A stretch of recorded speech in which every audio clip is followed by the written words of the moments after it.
This is a Dreamcast disc and is for use only on a Dreamcast unit.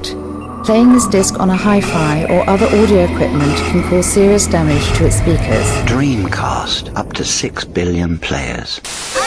Welcome back to the stage of history. Why don't we play together? Hey, it's time to make some crazy money. Are you ready? Here we go!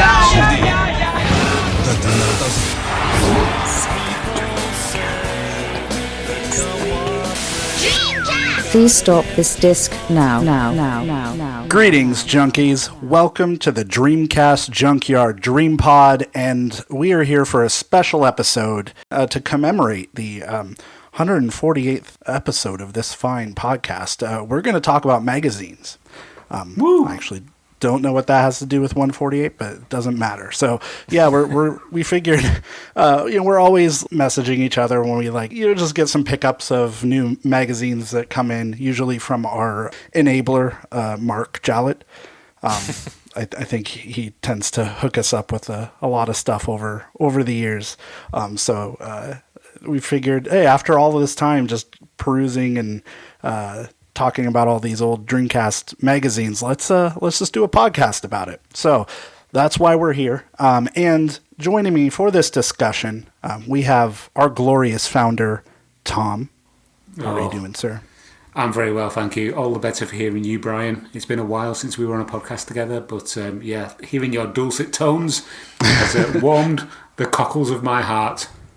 Have we ever been on? Oh, no, we have. It was a long time ago. It was, yes. We do converse more on WhatsApp now than we do on a podcast, but, absence makes the heart grow fonder, I think. So, it's great to actually be able to converse with you. So, I'm here, and, it's good. Yeah, and I'm thrilled you're able to join. I feel like the last several that you've been on, I have not been able to go on those ones, so it's kind of nice for the stars to align for this. Absolutely. Next up, we have James. How are you doing, sir? I'm very good, sir. I was just about to say as well, echoing what Tom says, I don't know what it is about an American accent. It just makes the whole thing sound way more professional than this this eclectic mix of British accents we have going on the podcast these days. So it's nice for you to bring a bit of professionalism to the DreamPod, Brian. Surprising that you say that, James. I feel like it's almost the opposite, where we would listen to any British accent from any part of the aisles, and we'd just be like, oh, well, clearly that is someone bringing some gravitas to that production. So, it's kind of funny to hear the other way around. But thank you. And next we have Lozz. How are you doing, Lawrence? I'm not going to lie, lads. I am absolutely knackered today. Good start. set the tone, Lozz. Set the tone. But I am ready for this. This is why I haven't gone to bed yet. I was hyped to be invited to come on this episode. I was making some notes last night, and I actually typed them up, so you won't even hear me crinkle the paper today. But I think the reason that James thinks that your voice sounds so professional, Brian, it is a lovely voice, but I think it's just the cultural domination of the States, especially in the 90s when James would have been growing up. It was all America this, America that. But today we're going to talk about some lovely UK mags, especially, which fortunately don't suffer that problem. Anyway. Lewis, you're also joining us. Yes, all I've been consuming my time with is just reading these magazines and collecting them, and I'm excited to talk about them. Yeah, you did an excellent kind of expose on the final days of the official UK Dreamcast magazine, which was superb. I'm sure we'll talk about it later on, but kudos for that, because that was excellent. Tom. Yeah, it was part of a bigger article that I've separated into parts. So, hopefully there'll be more parts. I will second Tom what he said. I think it was brilliant. So thanks for shedding some light on that missing final issue. And I'm sure we'll get into it, as you all have mentioned. I guess we can just kind of ease into this a little bit and talk about maybe our connection with this topic. And, as I mentioned, we're all kind of on a kick with Dreamcast magazines, or at least a lot of us seem to be lately. No doubt we've grown up, or many of us may have grown up with them as we were getting into the Dreamcast, and they might have helped kind of usher us in maybe a little more fanatically into the Dreamcast scene than we otherwise might have been without them. But yeah, we can just go around the table and summarize what our histories are with these magazines and which ones we really got into. So maybe Lewis, we'll start with you on that. Yeah, so I mentioned in my article about the last issue of ODM UK that I didn't read these magazines when they were contemporary, so I'm kind of here as a somewhat of a fraud, but I've managed to collect a few over the years. It was actually that you mentioned him, Mark Jowett. I was at the Nottingham Video Game Expo, and I bought, it was a DC UK issue and an issue of Official Dreamcast Magazine UK from him, and it was really fascinating looking through those. It's like a time capsule, isn't it, for all the adverts? Oh yeah, and them talking about games that we've owned them for 20 plus years, and they're here being announced in these pages.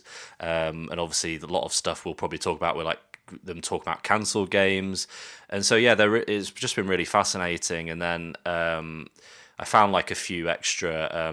There was a few bundles that people were selling, which coincidentally turned out to be a lot of final issues, and I thought I kind of realized quite quickly why those were the ones people were selling off, because the information about upcoming Dreamcast releases was drying up, so there wasn't as much to talk about. But from there, I just kind of was like, well, now I need to go read a lot more of the earlier issues, and then I was buying more of them. So yeah, I've been consuming a lot of Dreamcast magazines in the past so many months, and but at the time the first kind of actual gaming magazine that I really enjoyed was EMAP's Nintendo Official magazine, but that was a little bit after these ones we'll talk about today. Well, how about you, Lozz? Did you grow up with these fucking things? These fucking things. I tell you, right? It's the Americans, and they're coming for us. No, I kid. No, I didn't grow up with them. I'm a little bit. I think I'm a little bit older than Lewis, but I only got into the Dreamcast in 2005. So the mags were definitely off the newsstands by that point. So yeah, my first experiences were basically, buying random bundles on eBay where you'd buy bits of Dreamcast stuff, and there would be magazines included. And I enjoyed flicking through the likes of DC UK, Dreamcast Magazine. The main interest for me was seeing what could have been, and looking at the coverage of games like Black and White and Half-Life. For some reason, that kind of has always interested me. I didn't really have much of an obsession with them for a long time, but then for some reason, I mean, it may have been COVID that just kind of sent me a little stir crazy, but I took up a real interest with Dreamcast magazines, and I kind of was looking at everything that had been scanned. I think that there'd been some really good episodes on the DreamPod long before I got involved, where Tom and James and that were interviewing the likes of Casper Field and other editors, and the Outer Print Archive as well. I think we're on an episode. And so anyway, I was looking at that, and eventually I started scanning some magazines. Scanned maybe 15 copies of this French magazine Dream Zone. I've still got to do the other half. It's very laborious, but anyway, the first, since Lewis has said this, I'm going to say it as well. The magazine that I can remember fondly from my youth was Games TM, which I think is no longer with us. But no. They had a damn good, I think it was a 10th anniversary section on the Dreamcast. It must have been 2008 or 9, and it was like a really long section. It might have been 30-40 pages. So shout out Games TM, RIP. Yeah, I think they went fairly late, though. I mean, they only stopped. I mean, I remember seeing them in the import section of Barnes & Noble in the States up until probably around the pandemic. I don't know when they actually ceased production. Uh-huh. I haven't seen it for a few years. I don't know for sure that it's dead, but I assume. Oh, it is. Yeah, it is. Yeah. Oh, it's really dead. Tom can attest. Oh, yeah. He killed it himself. Nice. Yeah, that was a pretty good multi-plat mag, though, for sure. Yeah, how about you, James? What did you get into, or what was your gateway, I guess, for all of this? Well, unlike these two pretenders, gaming magazines in general is pretty much the best way to describe my youth. I think from long before Dreamcast, I would always be flicking through a gaming magazine of some description, and I've told this story before on various podcasts, but part of the reason the Dreamcast is such a big thing for me is that it was the first console sort of pre-launch that I found out about through magazines and just kind of read about in things like CVG and Games Master up until the Dreamcast launch. It was the first console that I was desperate to get my hands on, was very aware of it before it actually came out. So gaming magazines are kind of synonymous, or Dreamcast magazines synonymous with the whole console for me, really. My magazine of choice back in the day was the official Dreamcast magazine, which was mostly for the demo disc, which I know we'll talk about a bit later. But prior to Dreamcast magazine, I was all into the PS1 stuff, so I used to get the official PlayStation magazine every month, so it was kind of natural for me then to kind of go to the official Dreamcast magazine instead. I did have plenty of other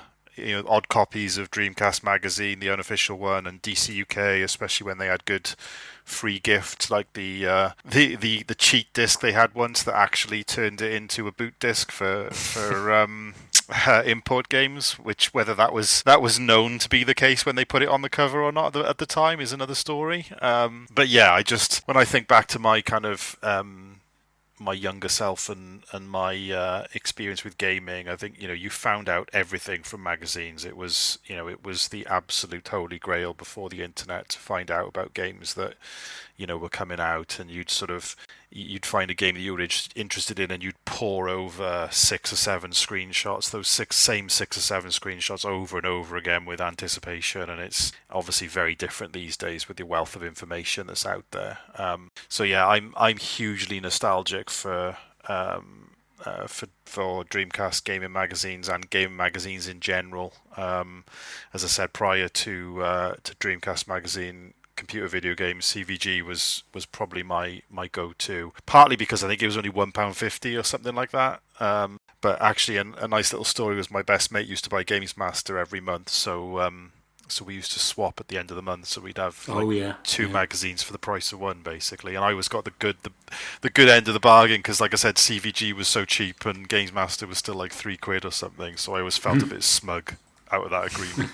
But yeah, so and I would still buy gaming magazines. I still love print media now, so I still love to have a magazine to read in bed or whatever, so I would still absolutely buy gaming magazines if they still existed. But as we've alluded to, unfortunately, I think you've only got Retro Gamer, PC Gamer and Edge these days, and that's it. So not an awful lot of choice. Yeah, other than some of the crowdfunded ones that pop up from time to time. Yeah. How about you, Tom? Yeah, pretty much the same as James, to be honest. I grew up with gaming magazines. One of my aspirations when I was a wee nipper was to be a gaming journalist. And that was formed really through just reading these magazines cover to cover every month, multiple different magazines. I actually started with a magazine called Amstrad Action back in sort of probably the early 90s. I was obsessed with it because it came with a tape, like sellotaped to the front cover. What's a tape, Tom? Sorry. So it's a bit of plastic with like... it had like a demo tape on the front. And my mum was actually like a little bit worried because I was obsessed with these magazines. And this is a true story, she tried to wean me off gaming magazines by buying me copies of 2000 AD. And I was just like... Thinking back, like I'm thinking, so you've got real problem with me reading about games, but you want me to read about Judge Dredd shooting zombies in the face. Like what? How? Like what? How does that compute? You've just unlocked a core memory for me there, though, Tom, with tapes, because I completely forgot about my kind of Commodore 64 era before all this, with the tapes, the cover-mounted tapes, where you get like one full game on the tape every month as well. And pokes. You got like pokes, like cheats for different games you had. But yeah, just like I say, just like you, James, I grew up with magazines. I was obsessed with them all through my obsession with like the Mega Drive, Mega CD, all the way through the Saturn. I had Saturn Power, Mean Machine, Sega, and then obviously into the multi-formats like CVG, Games Master again. And so when the Dreamcast was coming out, I learned all about it through magazines. And throughout the Dreamcast's lifespan, I read them all. I got ODM, Official Dreamcast Magazine, Dreamcast Monthly. Mr. Dreamcast was one of the purchases I made at one point, which was a bit of a mistake, but I'm sure we'll talk about that later on. But yeah, even today, this last month I've bought Retro Gamer, PC Gamer. I still buy magazines because I just like to have the tactile feel of a physical thing in my hands. So yeah, gaming magazines are a big part of my past in gaming and also my present. So yeah, still a lot of love for them, and especially get Dreamcast magazines naturally. Yeah, I think I'm in a similar boat as you, James and Tom, where I pretty much was into. Now, granted, there were different magazines in the States, but EGM was a pretty common one that ultimately I subscribed to at one point because my mom, I think, was just sick of paying full price at the grocery store. So she was just like, all right, well, they're only like a couple bucks when to just get them sent to us. We'll just do it that way. So, and plus she was like, well, the more time you spend reading about video games, maybe that's less time you're playing them. So maybe you don't have to buy as many games. Who knows? Although I think realistically it was like kind of the opposite, just because you'd see so many games that you wanted to buy every month, and they were just kind of a conduit to really drawing me into the consumerist propaganda that the video game industry had successfully employed upon all of us. And I loved it. I loved every second of it. But yeah, so it was EGM up until, I guess, well, through the Saturn. Saturn was like kind of dying when I started subscribing to it. And then I got a Nintendo 64, and so from that point was really following what Sega was doing next with the Dreamcast. And the issue that really got me into this, and I may have told this story a little bit on previous episodes, but it was the episode with Sonic Adventure. It was like the November 98 issue. I said episode, I meant issue. But yeah, where Sonic was just on the cover with his new redesign, pointing, doing that like finger gun thing. And I was just like, whoa, okay. I grew up with Sonic. I liked him as a kid. I had no idea there was a new Sonic game. And that spread had, I don't know, like 14, 16 pages of just bull shots. Just kind of the bullshit, high res, gorgeous character and environmental screenshots that may or may not have been true to what we actually got. I think maybe the game just moved so fast you couldn't necessarily appreciate it in the same way, but that really captured my imagination. What you're saying, Brian, is that his attitude kind of captures you. Yeah. He is the hedgehog with attitude, and so his attitude kind of did its job. Yeah. The dude with tude. Yeah, I guess. Yeah, I'm trying to think of something that rhymes with like hog with that, whatever. Yeah, anyway. Move on. Yeah, I'm going to move on. So yeah, that shit just like got me really interested.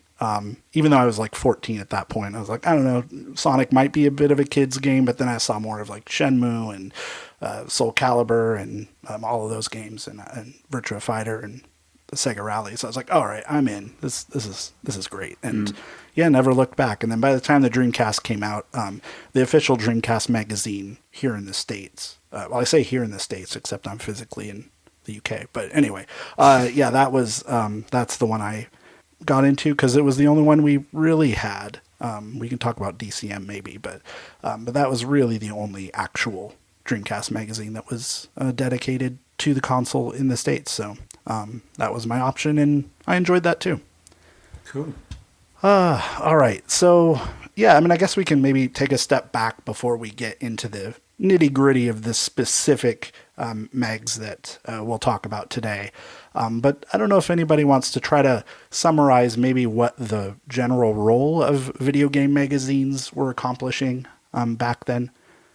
I'll have a crack. I mean, I think obviously at the time the internet was very much in its kind of formative years. So even though you could actually go online and look at gaming news, it wasn't anywhere near as big as it is now with like YouTube and gaming influencers and all these other websites. That's where you basically got your news from, as we've alluded to several times. You know, I can vividly remember the first time I saw Super Mario 64. That was in a copy of Games Master, and I was just kind of blown away by it. But yeah, they were the voice of the gaming world, I suppose, for people like us who were, you know, in our teenage years or younger, because you couldn't just go online without dialing up to the internet and spending about 3 hours, you know, waiting for a screenshot to load on your page. So it was the only real kind of avenue really for news, and it wasn't like this kind of how it is now, where it's everything that is announced is instantly online and everybody knows about it straight away. It was kind of like a month in advance or a month behind, because you have to wait for the games magazines to come out. And one interesting thing, Brian, that you mentioned earlier about EGM was that there was a shop near me that actually sold EGM, and it was almost like a bit of a bit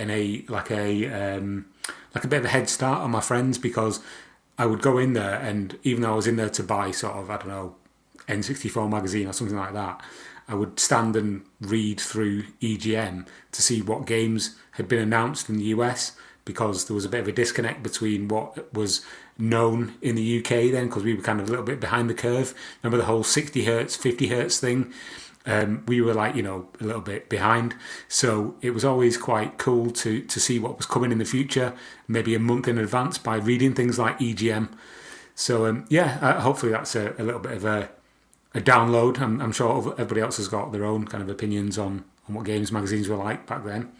Yeah, I think obviously, yeah, I agree. They're an essential source of news, but kind of an entertainment in and of themselves as well.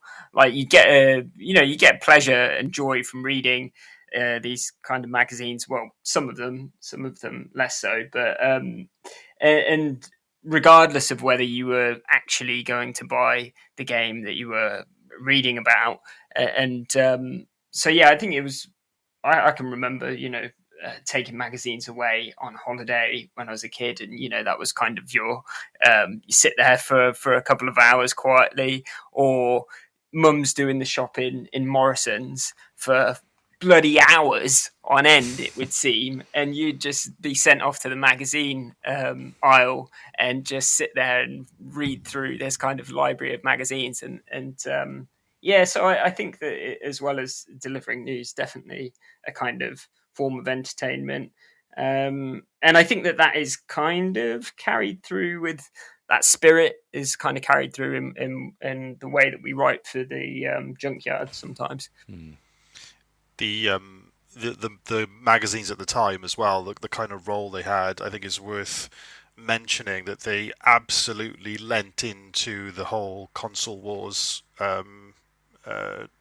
movement as well, because I think some magazines are worse than others. I remember the official Nintendo magazine over here being really bad for it.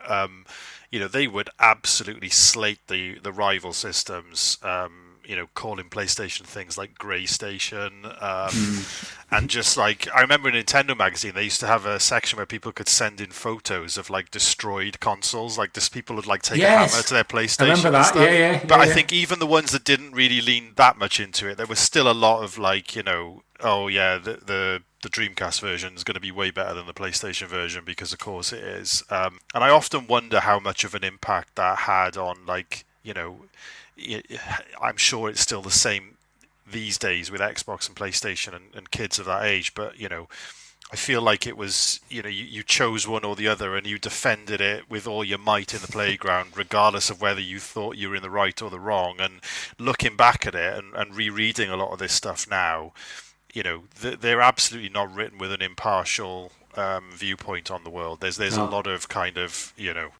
my dad's bigger than your dad going on in a lot of the comments that happen. I remember one particular term which was bandied at me several times because I had a Dreamcast. One particular PlayStation magazine, I can't remember what it was, but they referred to the Dreamcast as the Dream Pants. So that's Okay.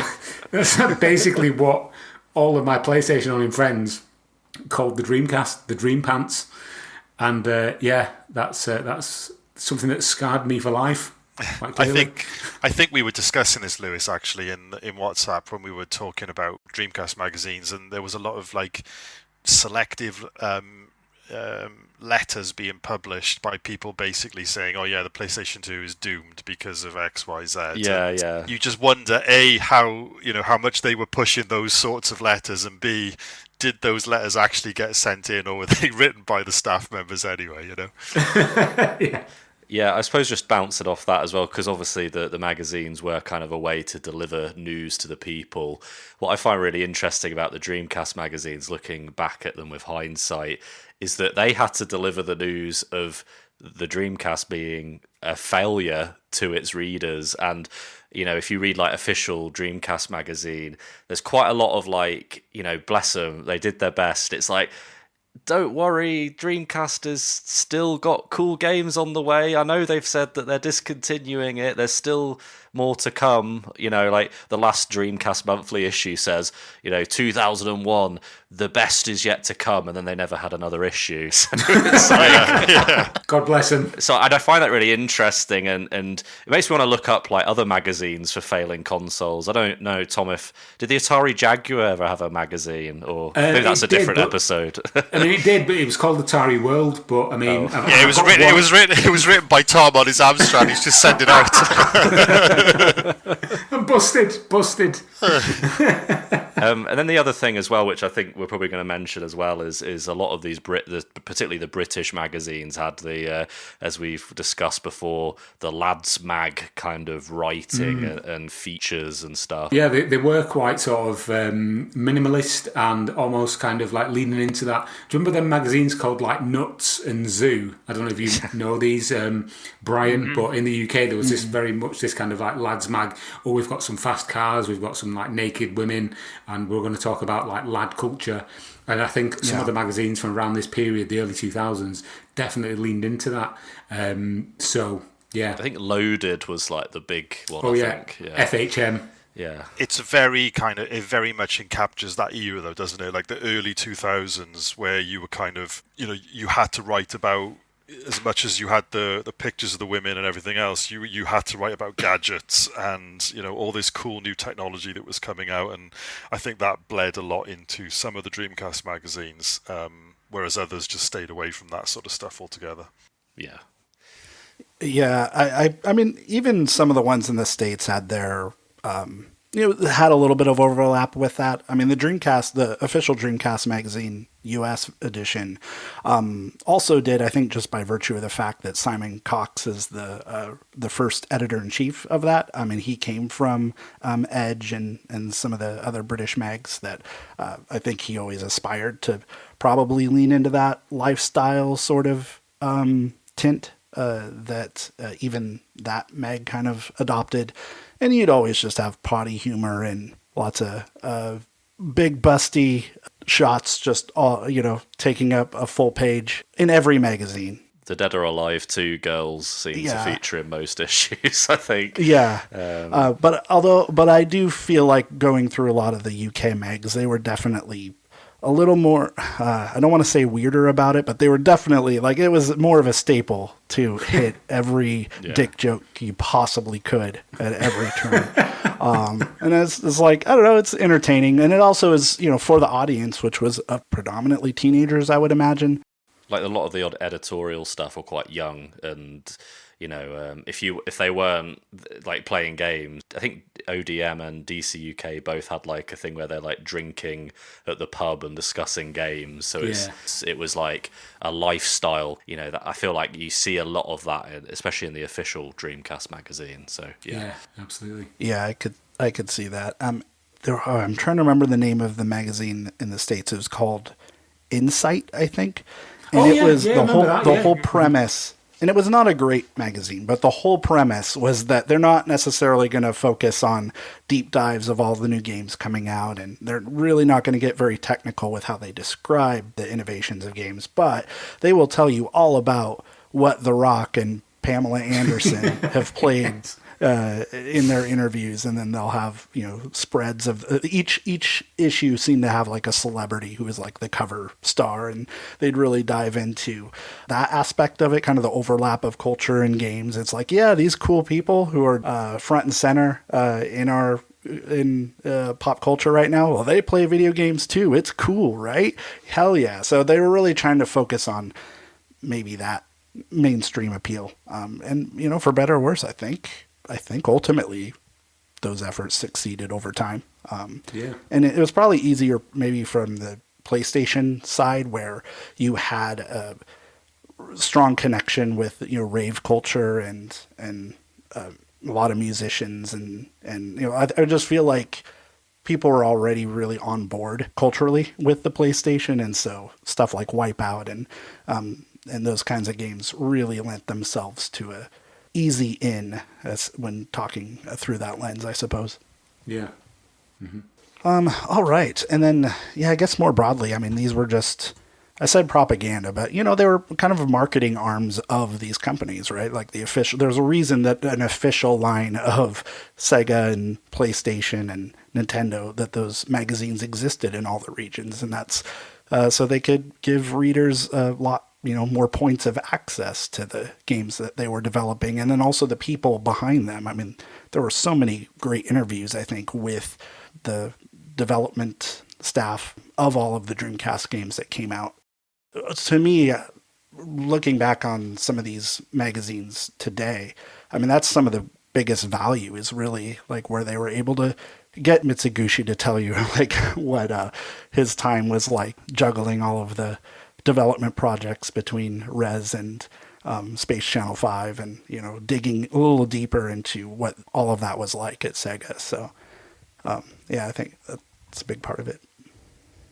Yeah, I think especially think the official certainly official Dreamcast magazine had a lot more access to developers, like you say, Brian, and again, like you say, was basically a mouthpiece for Sega to basically tell you what was coming, and also a little bit of an insight into the behind the scenes.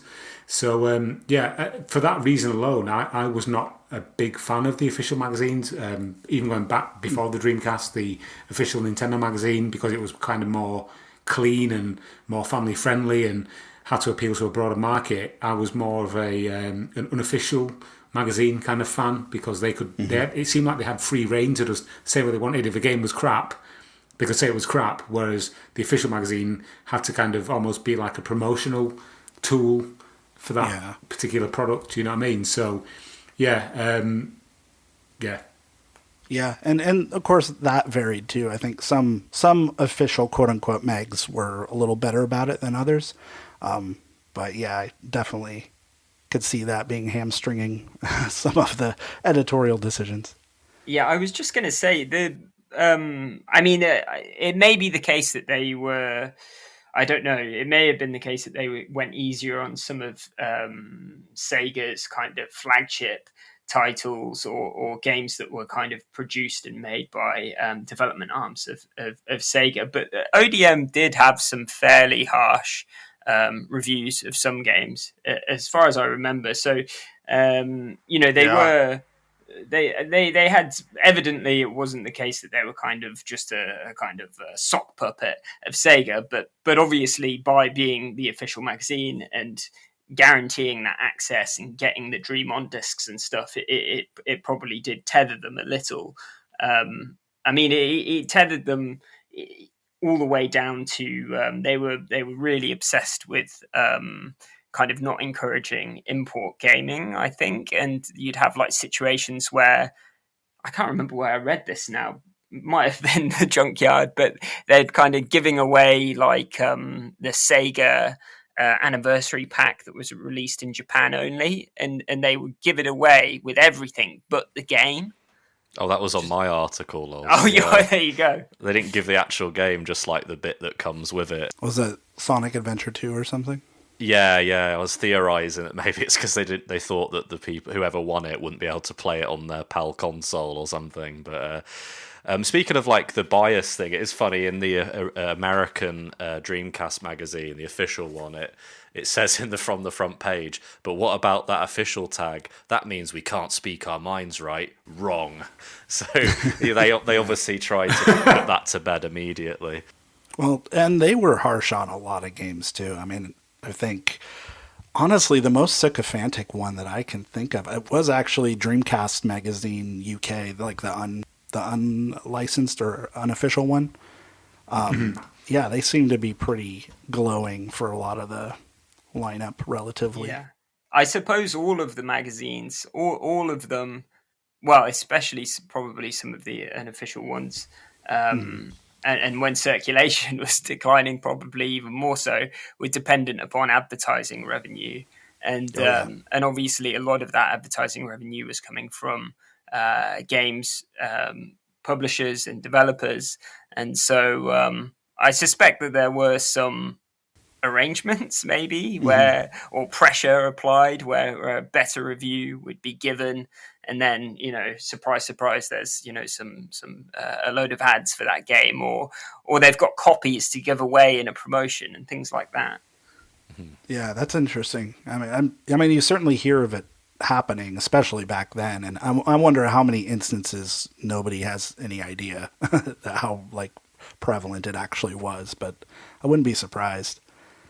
And then even as an unofficial mag, you kind of have to work a little harder to maintain those connections with the companies that you're covering. So maybe there's a little bit of pressure there too to overcompensate. Yeah, Jazz mentioned the DC UK cheat disc, and I think it's Keith Stewart did that panel. I can't remember what it was called. EGX, is it? The London event. Yes. And he basically talked about how Sega blacklisted DC UK for a bit because of that. Oh. Yeah, because people figured out that I think it could even allow you to play pirated discs as well. So, yeah. Yeah, I actually had the one that was with Dreamcast Magazine. I don't know if that was before or after the DC UK one, but I'm looking at it right now. But yeah, it was Dreamcast Magazine. It was Exploder DC. Mm-hmm. But yeah, I think it was Action Replay. Same sort of deal. Yeah, same sort of deal. Interesting. Same sort of deal. Yeah, I think the Action Replay one on DC UK came first and was kind of and therefore was the one that kicked up a lot of fuss. Yeah. I don't know if Exploder has the same. I don't know. It probably does. I imagine you can play pirated games. Yeah, you could. I don't know about pirated because I never tried it because I was a very law-abiding citizen back then. But it was. It definitely opened my world to import games, which I'd never done before. That was my gateway.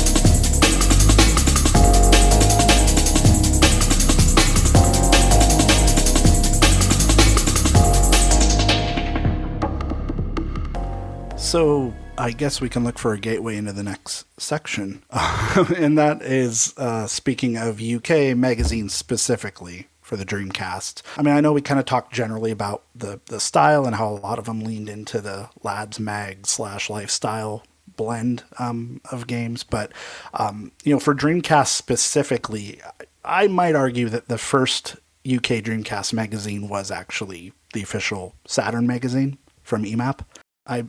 assume you're all pretty familiar with that one, or I don't know if you absolutely. read it at the time.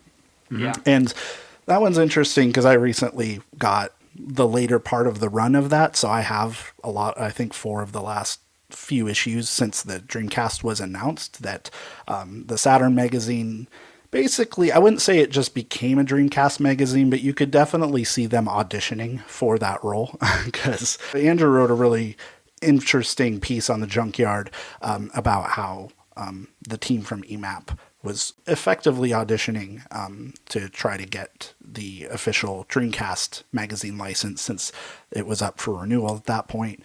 Ultimately, they lost it to Dennis Publishing, who would go on to do the official Dreamcast mag. But the official Saturn mag, for those last few issues, their news section was pretty much dedicated fully to all of the Dreamcast stuff, basically between the new Challenge conference up until not necessarily the launch, because or maybe the Japanese launch, basically, and then I think the magazine died a little bit after that. But it was really interesting. I think they also covered a lot of arcade stuff. Model 3 and Naomi were pretty prevalent as well. I think they had a little Neo Geo Pocket Color as it was being announced that would have a connection to the Dreamcast. So they definitely spread their coverage to be a little more Sega adjacent rather than just Sega Saturn. And then for the Saturn games they did cover, they leaned more into imports, especially Japanese imports, where the support was still strongest. And then for the few games that would come out, like Deep Fear and that kind of thing, they would really hammer those with strategy guides and extended reviews. And they did everything they could to keep that padded out. But ultimately, they had a huge spread for Blue Stinger and Sonic Adventure. They just had a lot of heavy coverage of those early Dreamcast games as they were being announced. D2 got like several features over those last few episodes or few issues. So it was a pretty interesting one. I don't know if anyone has any thoughts of the Saturn magazine. One thing that I'd just like to mention is that this wasn't the first time that this had happened, as far as I'm aware, because back in the days of Sega Power, they actually morphed into Saturn Power because there was so much Saturn content that they were covering. They actually changed the name of the magazine to Saturn Power. So I think it was kind of like a natural evolution to move on to the next, rather than just being a Sega magazine. We're going to focus purely on the Saturn. And then when the Saturn kind of came to the end of its natural lifespan, as it were, they kind of wanted to move into the Dreamcast to kind of continue that lineage. So I think it was a natural kind of progression, really, because at the time that Sega Saturn Magazine was still kind of the flag bearer, there weren't many Saturn or Sega magazines around, so it seemed like a natural, evolution into it becoming a Dreamcast magazine. But I don't know if anyone else has got any thoughts on that. I think in the last issue they actually mentioned that like EMAP didn't really see a future for it any further, so they say this is our last issue. I think it's something they claim it's to do with the advertising, but it's interesting that like DC UK, for example, Casper said on the podcast that it was originally pitched as an official magazine. And, when that didn't happen, they just went ahead as unofficial. So it's interesting that EMAP didn't go ahead as an unofficial magazine.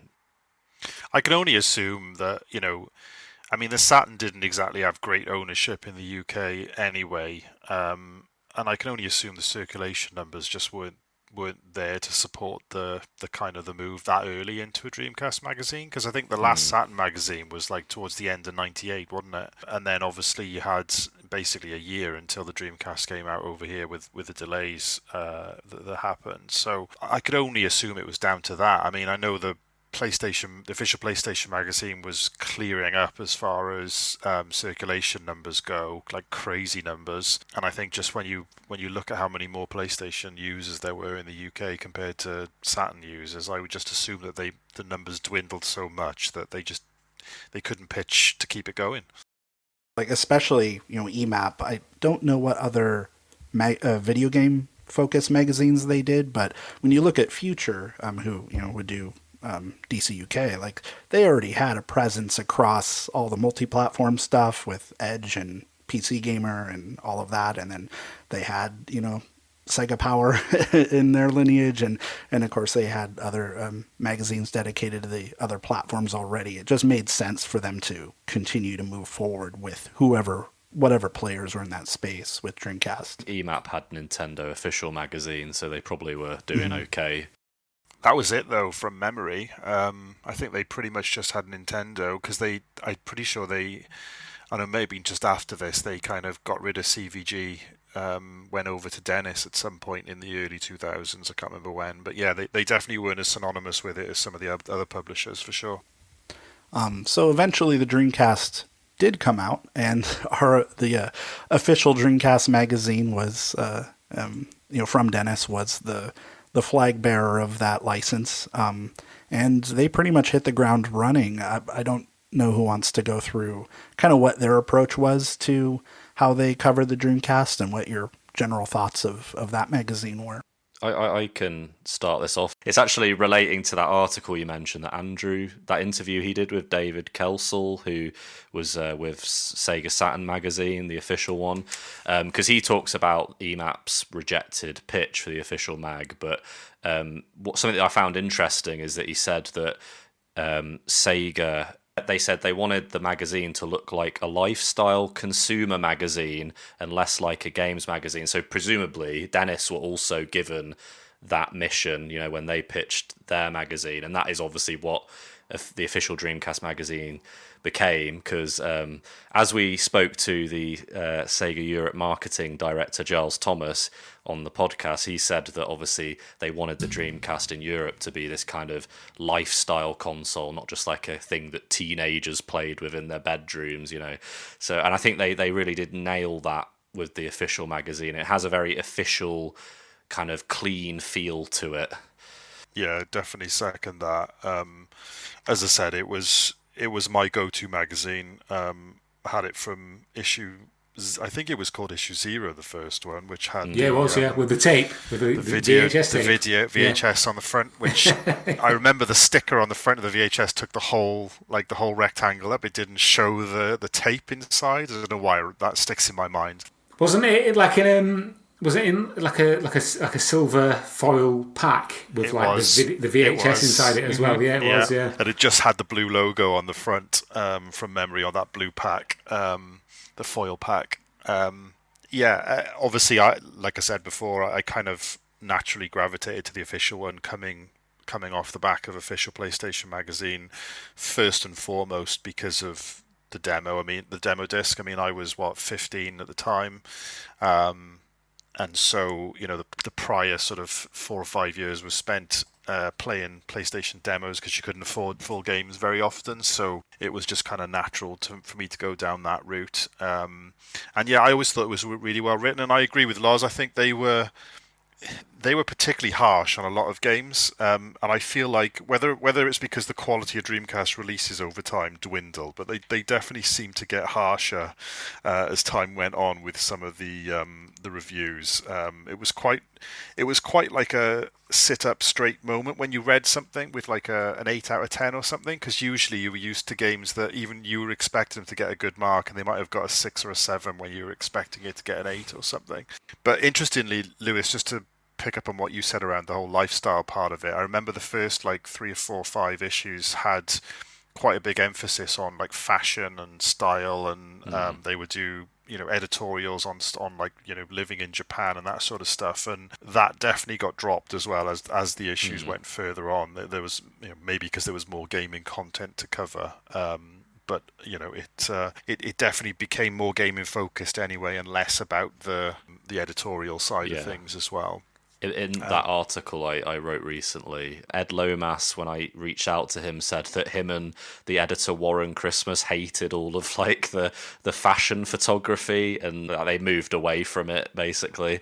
Yeah, and it made sense, right? I mean, I remember when I was, like I said, 15 reading it, I would flick straight past all that stuff to get into the actual gaming news part of it, and then kind of go from there. But yeah, as far as the demo discs go, and unfortunately, I mean, I've rebought quite a lot of the magazines now. I think I still managed to save a couple from when I moved out of my parents' house. But I do have all of my demo discs from back in the day, and yeah, I just thought it might be worth touching on some of the demos that people enjoyed playing at the time. I don't know if anyone else wants to comment on the magazine before I start going through them. One little tidbit I'd like to share is that I think it's issue 0, I think it's issue 1, there is a section towards the end of the magazine which is all about talking about, your favourite games, having a pint, I think it was called Drinking, the actual section was called Drinking. Oh, the review roundup. Yeah. And in one of those sections, I can't remember if it's the first one or the second issue, but there's a guy featured in that section called Jake Smith, who is somebody that I've gone on to know quite well, through the gaming kind of community over the years. Mm-hmm. I met him, several years later, but he's actually featured in that first, one of those first issues of the magazine.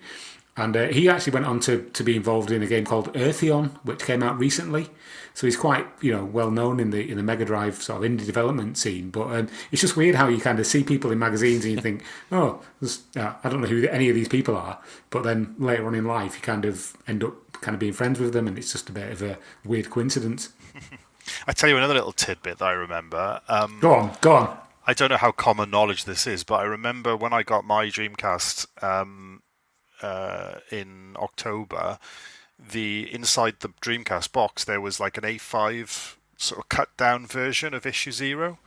It was maybe like half of the content, or if not less than that, but it was just kind of like, I guess again, another good reason to be an official magazine, right, is you pump it in front of everybody who's just bought a Dreamcast, and then I'm sure they would have got some sales off the back of it. But that just popped into my mind as well now. I just remember, and I remember being really annoyed because I'd already bought the magazine and read it about 15 times before I'd actually got my console. And then I thought, there's another, it's just the same magazine I've been reading for the past, couple of weeks. I just want to add before you go on, Jazz, that I love that there's names for stuff like this. There's a name for the specific aesthetic that this magazine has, and it is Gen X Soft Club. If you Google Gen X Soft Club, it is an official Dreamcast magazine, like all over. And I love that they have names for these things. That's brilliant. So yeah, just to touch on the demos then, because obviously it's a big part of this magazine. A couple that instantly kind of stand out for me personally. First one is, this might get confusing because the Dream On numbers are different, I think, for the magazines, because Dream On 1 was bundled in with the console. So yeah, Dream On Volume 2 was the one that came with the Sonic Adventure playable demo. Obviously just iconic for a whole load of reasons, because, that was the big thing at the time. But as far as me personally was concerned, the first excitement came on Dream On Volume 4, which F1 World Grand Prix was great to play. But it was the one with the Toy Commander Christmas special edition level thing. Yeah. Which was just so cool. I mean, if you've never played it before, we've written probably numerous articles about it on the Junkyard. I'm sure you can find them. But yeah, to make a special level, A, for Christmas, which just, amplifies excitement, and B, the fact that it was just, specific for a demo was just amazing. The following month then, Dream On Volume 5, I remember spending a lot of time on the Revolt demo. I wasn't actually aware of it being an N64 game, so it just felt like a brand new game to me, and I remember spending a lot of hours on that. MDK2, I had this conversation with you, Lewis, about how I've never actually played the game MDK2, but I remember it being a pretty sizable demo, and I remember spending hours and hours and hours playing it.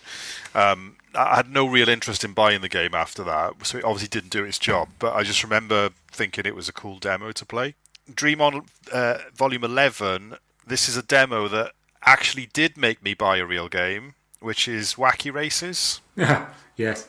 Such a good game. And yeah, I remember playing that demo and thinking, I've got to go and buy this now, so spent all my pocket money on that.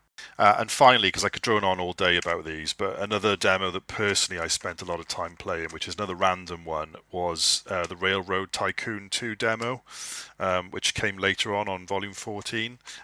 Again, don't know why I spend a load of time on this. I think I booted it up because it was kind of like, even if you had no interest in the games, because there was only normally about 2 or 3 demos on the disc to play. You just play them anyway. It was a game genre I had absolutely zero interest in as a young lad with no patience. but I just remember being just fixated by building railway tracks, and took me back to when I was about 5 years old and had a train set, and I just spent hours just building these train tracks, and that's my favourite demos. Did you play it with the arcade stick? I didn't have an arcade stick, Tom. I'm afraid that in 15-year-old maths, that was the cost of a game. So it was like, do you have a game or an arcade stick? Also, issue 15 had the demo and Planet Ring on the front. Oh yeah, I forgot about Planet Ring, which is pretty cool. The Christmas special that was, wasn't it? And it was the same price, and you got two discs. There you go. Well, and that is something to mention. Actually, it was $4.99, whereas the others were cheaper. And that was obviously because it had a demo on the front. The one demo. Well, James has already comprehensively covered these, but one of them that I enjoy is, I think it's the only demo disc. I could be wrong here. I think it's the only GD-ROM demo disc that wasn't released by ODM, which was a Fur Fighters demo disc that DC UK had. Yeah. And I remember I think in the magazine they're like really proud that they've got a GD-ROM, because that's like, that's typically the domain of the big boys over at the official magazine. I do really rate Fur Fighters, actually, and I had that demo disc in a bundle before I actually got the actual game. But and just a very, very nerdy point. This is going to be, ridiculous. But the way that you can tell the difference between the Dream On discs that came with the magazines and the ones that came with the consoles is the ones that came in the consoles are called Dream On Collection, and the ones that came with the magazines are Dream On Volume. Anyway, there you go. Didn't know that. I mean, the best kind of giveaway that was tied into Fur Fighters, I think, was the water pistol that was sellotaped to the front of a copy of Mr. Dreamcast at some point. It's like buying a Beano, isn't it? Yeah. And you didn't get it, did you, Tom? No, I didn't, because the copy that I got didn't have the water pistol. I only found out when I was on the bus driving away from the newsagents. Should have seen your newsagent. That's what it always said. Yeah. Have a word with your newsagent. Yeah, I'm imagining all these newsagents are just hoarding water pistols. Yeah. The trend of having a massive VHS tape on the front of a magazine. Can you imagine, like, the like shipping costs, or like the hassle of having to ship those? Like, whatever poor bugger had to like load them up into boxes and take them around. It must have been pretty difficult. It amazed me that they used to use the actual plastic CD single jewel cases for them, instead of giving away in like a paper envelope, basically, on the front of it. There's obviously, I guess the cost wasn't that much different to do it, but I suppose then you've got to design a cover, and anyway, I'm glad they didn't just put them in paper envelopes, because it's a lot easier to keep them these days than it would have been. Yeah, going through a lot of the Dream On discs that I have on hand, it seems like there's a lot of playable demos that appeared on those that actually didn't come with the run of demos that the ODCM Dreamcast or the US version had. And so, yeah, like Snow Surfers / Rip and Riders. I don't remember that one ever being playable in the US version. The Toy Commander Christmas Surprise, though, I'll second that, James. That's got to be one of my favorite of all time, and one that I continue to play every Christmas to this day. But what's funny is where it appeared, it was on a few different Dream-Ons. I think 4. I have it on 4, and I think 16, and then I think there's because they did a summer level as well, didn't they? They did the summer level, and then.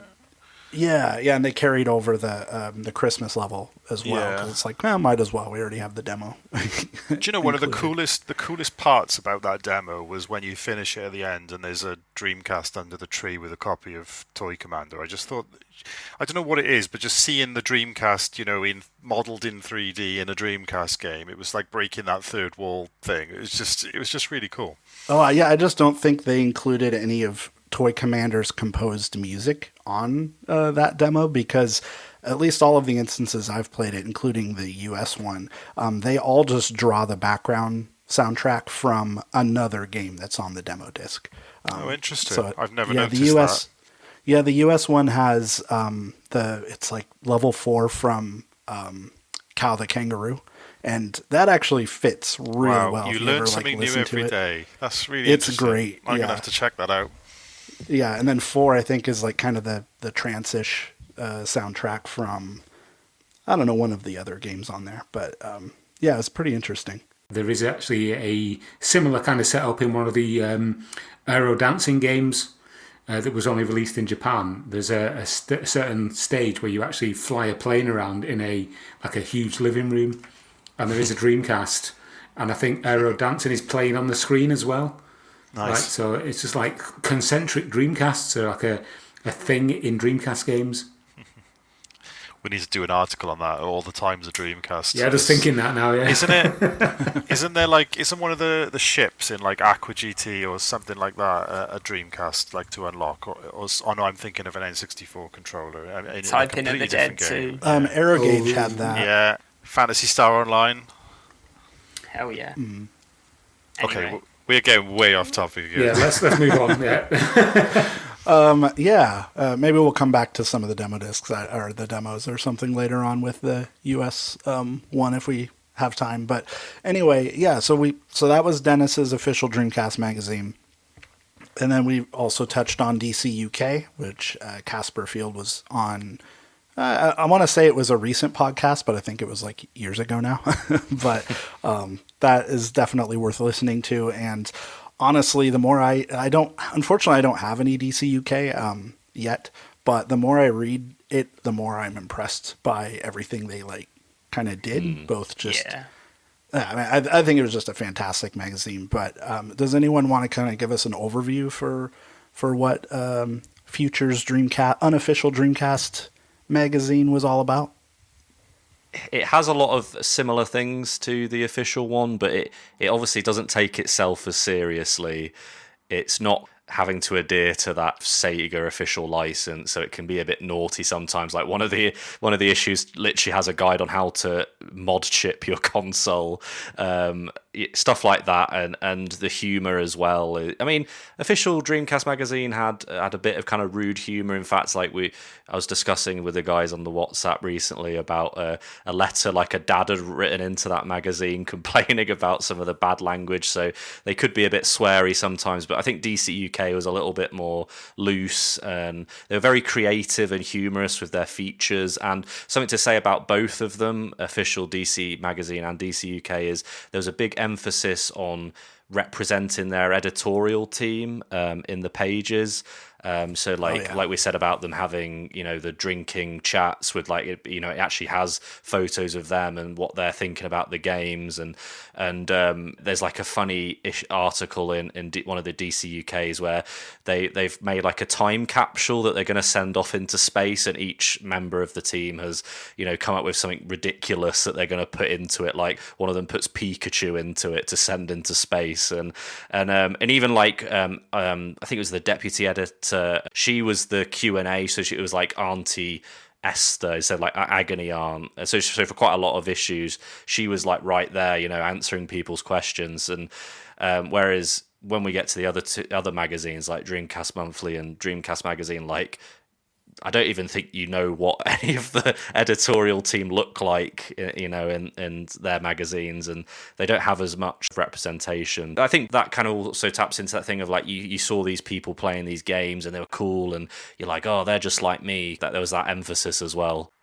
It definitely felt like the edgiest of Dreamcast magazines, didn't it? If you compare it to like the official one, and also, I mean, Dreamcast Magazine, as good as it was, always felt a bit kiddie for me personally, looking back at it. Whereas I feel like, it was DC UK was a lot cleaner and edgy, and it almost like they were kind of going for that higher end teenager years audience rather than the lower end, if that makes sense. Yeah, I think they also had more of an emphasis on showing the games rather than going too much at length to describe everything they were doing. Although they did a decent job balancing those two things, but man, especially those earlier issues seem to have just entire pages dedicated to to bull shots and spreads for. I was surprised Trick Style was featured as prominently as it was in that first issue, and it was the cover, wasn't it? Yeah, it was the cover, and yeah, the review is just like super extensive. But that wasn't necessarily how they treated all of the games they covered. But yeah, I think it was just a good balance. It was just aesthetically simpler magazine maybe than ODCM, and maybe I think ODCM ultimately had a better design. Am I making this up, or was DC UK a bit more of a? It wasn't as glossy. It was almost like a papery type. Yeah, I was thinking that as well. Material. Am I making that up? I think its early editions may have been, but later on. At the back, the review section's like a different paper stock. Okay. All of these magazines started off in a specific way, like they're kind of smaller, and then they get taller as they go on, I've noticed. Do you know one thing that makes me laugh about these old magazines? I'm just flicking through one now, and it's something that they all did. And again, it's kind of a snapshot of the time, but they all seem to have a section dedicated to website reviews. Like, can you imagine trying to review a website now? It's just such a moment stuck in time, that is. Cool websites to visit. I think I'm just on the back of that as well. On the back of that as well is that a lot of them at the in the back or in the front sections, they have these kind of like sidebars where they kind of review like tech VHS, from the era. Yeah, like film reviews, book reviews, new technology that's coming out, and it's just like, God, look at this amazing like digital camera that's got 2 megapixels. Amazing. It's like, wow, it's just such a nice like little time capsule, isn't it? I never quite knew whether they wanted to kind of be aimed at like older teens or like young adults, because it'd be like you say, like a digital camera or something that you'd have to have a bit of money, like adult money, to buy, and then it'd just be like a South Park like inflatable chair or something that like someone younger would probably buy. Yeah, cynically, I wonder if there was a push to advertise like adjacent technological innovations just to see if they could get any bites for advertisers beyond video game publishers. But and then also like Sega, of course, made it part of their focus with the official one, or their like criteria that it would be, more broadly lifestyle. And I think, wasn't it EMAP's interpretation is like, well, let's just cover DVDs in our little pitch deck for them, and that kind of thing. So it seemed to carry through the actual publications that ultimately did cover the Dreamcast, just as those things were becoming popular at the same time. And maybe part of that is due to Sega also not rolling out DVD attachments, or the digital camera, or not the digital camera, the zip drive and that kind of stuff. They're probably welcoming maybe some of those complementary technologies as well. Okay, which is the next one? Oh yeah, Paragon's Dreamcast Magazine, which is the only of these which ended up ending when the Dreamcast did, rather than before. So who wants to take us through this? This is the one that was my favourite magazine at the time. This is the one that I bought month on month. I think I have a complete collection of it. And it was, for me, it kind of reminded me a little bit of N64 magazine. It was the unofficial magazine that had a little bit of, stylistic flair that I kind of appreciated. It was a little bit less adult orientated, like the official magazine and DC UK, less white space, more colours. Maybe that's just a reflection on me, but it was more kind of in your face. The pages are like completely filled, aren't they, Tom? In Dreamcast magazine, yeah.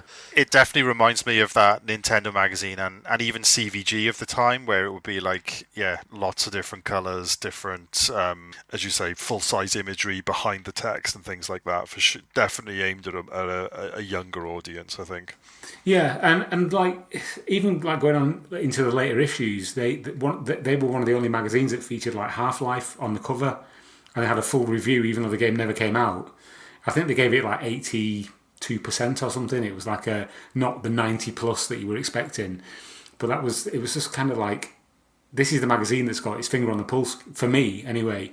And I was just a huge fan of it. I don't know why it appealed to me more than the others, but yeah, maybe it was because I was had a younger mindset. I don't know, at the time. Yeah, out of all the UK magazines, this was the longest running, going until April 2002. And I know they catch some heat for kind of republishing some material in their later issues, which is fair, but they did carry on, and they did have some good late coverage of games like Headhunter, for example. They even previewed like Jet Set Radio Future and games that were obviously coming out on other systems, which is interesting.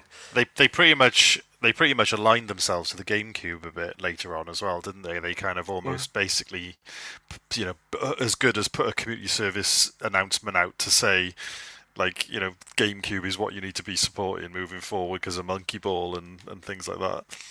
But they had that lovely last issue with the reversible cover, which I think you should forgive all sins for that.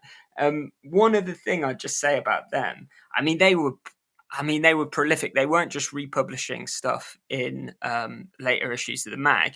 They had Dreamcast Solutions, which ran alongside, which was this kind of separate tips and hints magazine. And then stuff from that was republished in these kind of like books that they put out as well. They were just republishing it all over the place. But yeah, I enjoy Dreamcast Magazine. I think it's one of the better UK mags. We did get. I say we did get. I was in contact with the editor, the long-time editor Simon Phillips, a couple of years ago now, because I was trying to get him onto either the podcast or onto the blog to do an interview with him about his time as editor at Dreamcast Magazine, because there was also another magazine that never actually released but was advertised in other publications at the time called Total Dreamcast. Yes. And he apparently he told me in an email that he had a copy of it in his garage.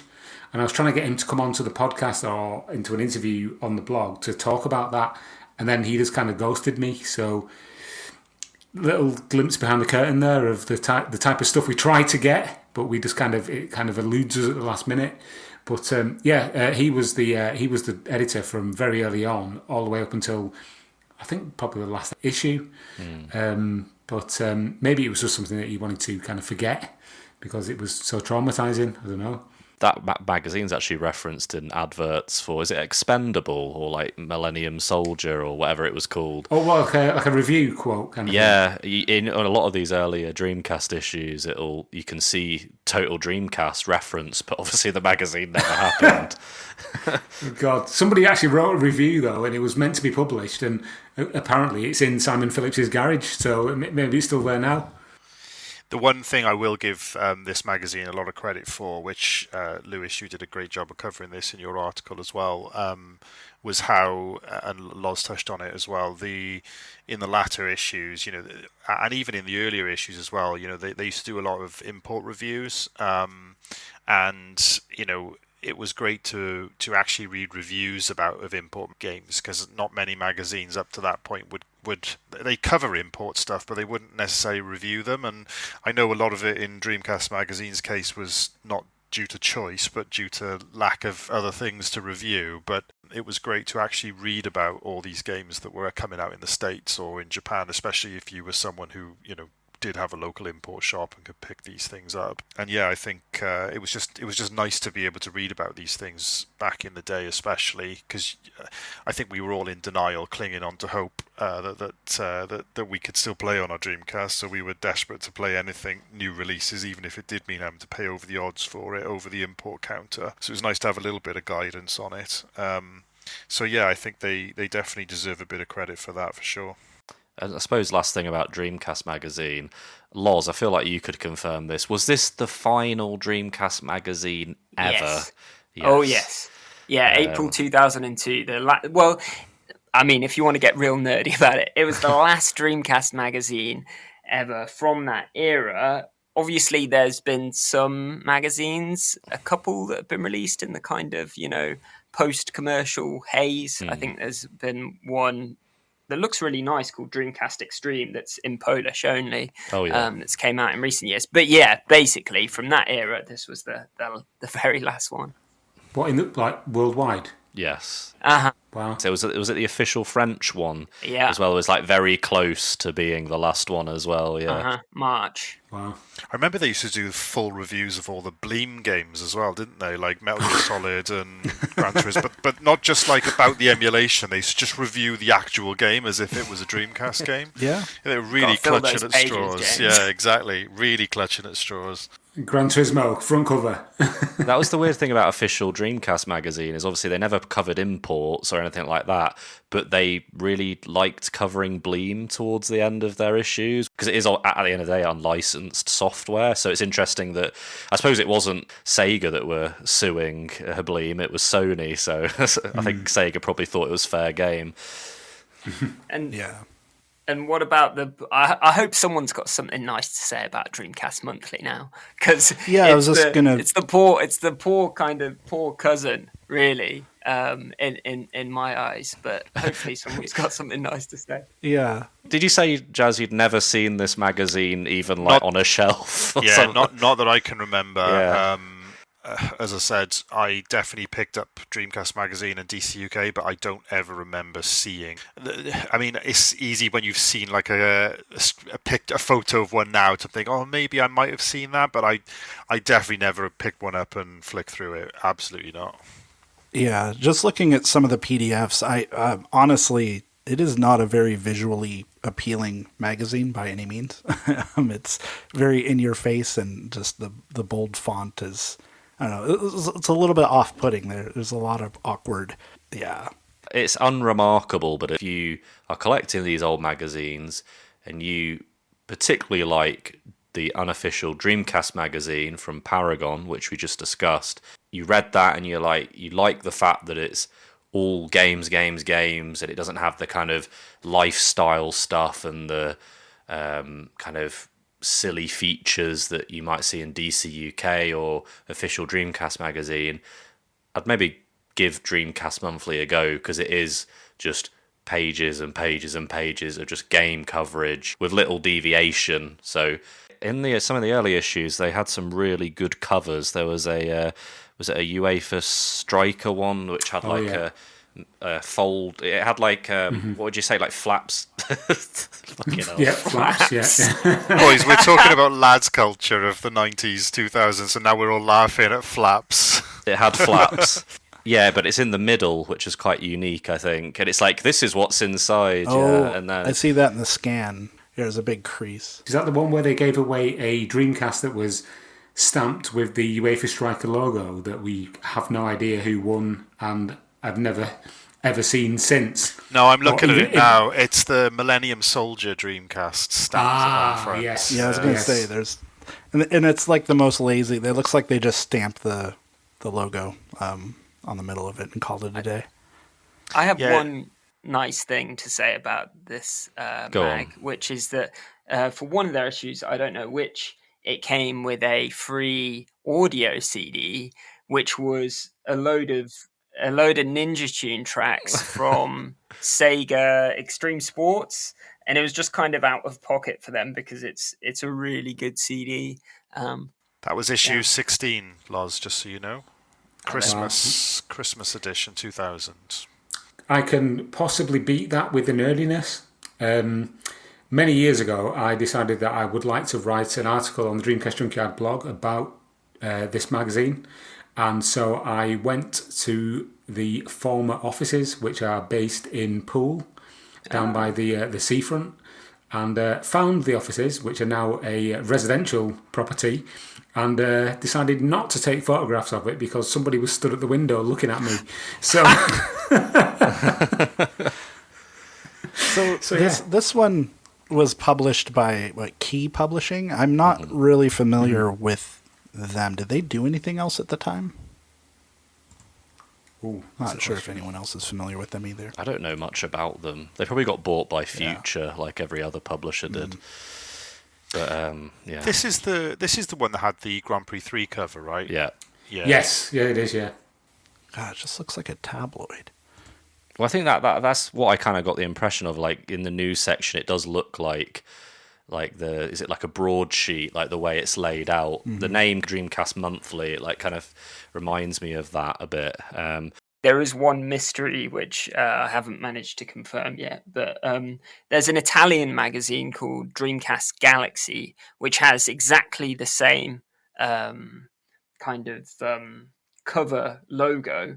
Like it's in exactly the same styling, and it just says Dreamcast Galaxy instead of Dreamcast Monthly. And my suspicion is that may just be a load of translated content from Dreamcast Monthly. But anyway, that would be efficient. Yeah. All right. Well, I think that leads us to our final UK magazine of the day, and Tom's that is favorite.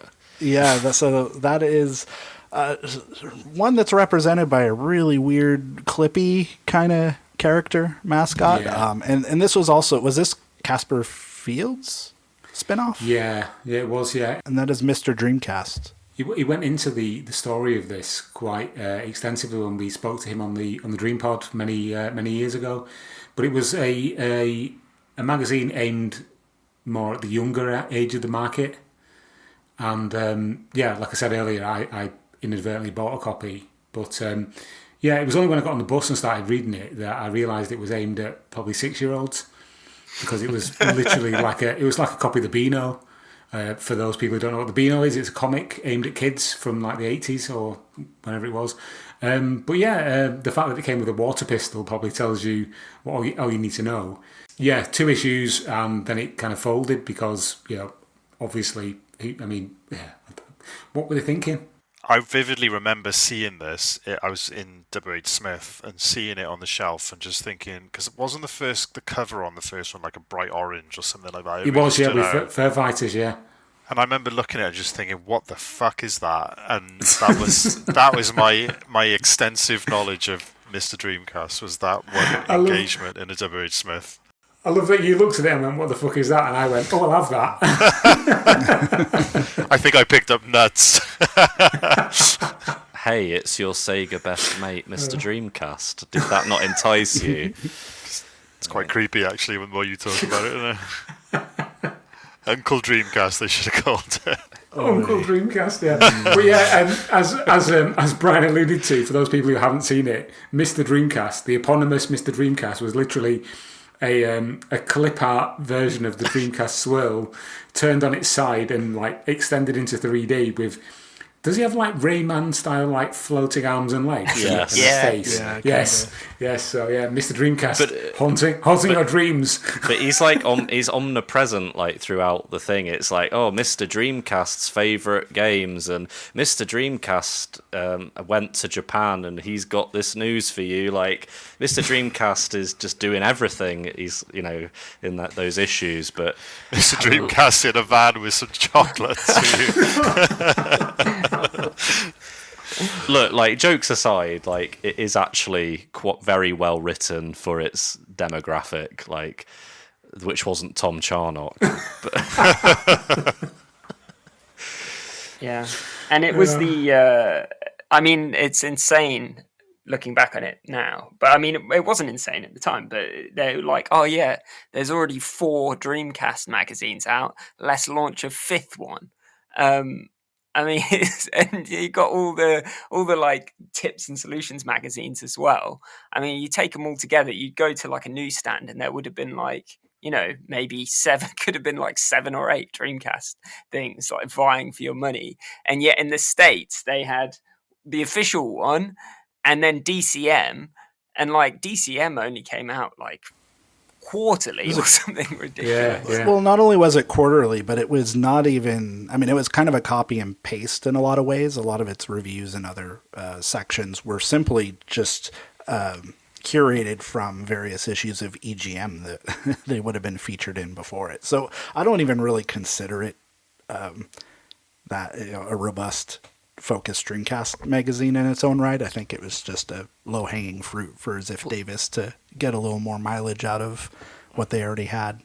How many pages was it? Because I've noticed that it says that it's $10 on the front. Yeah, because they charged. It was not that thick. It was so what they would normally do is have a pricing structure that was like half of that for their normal monthly periodicals for Electronic Gaming Monthly and other stuff, Expert Gamer and whatever. And then they would have, $10 reserved for the annuals. So the EGM, like, end of year, and all of that really was just it would have various features and things that also had copy and paste material, but review roundups, rankings, stuff that they were looking forward to for the next year, best games of the year awards and that kind of stuff. So they charged a premium, but I don't think the nature of the material really warranted that, and that was always something that kind of irked me.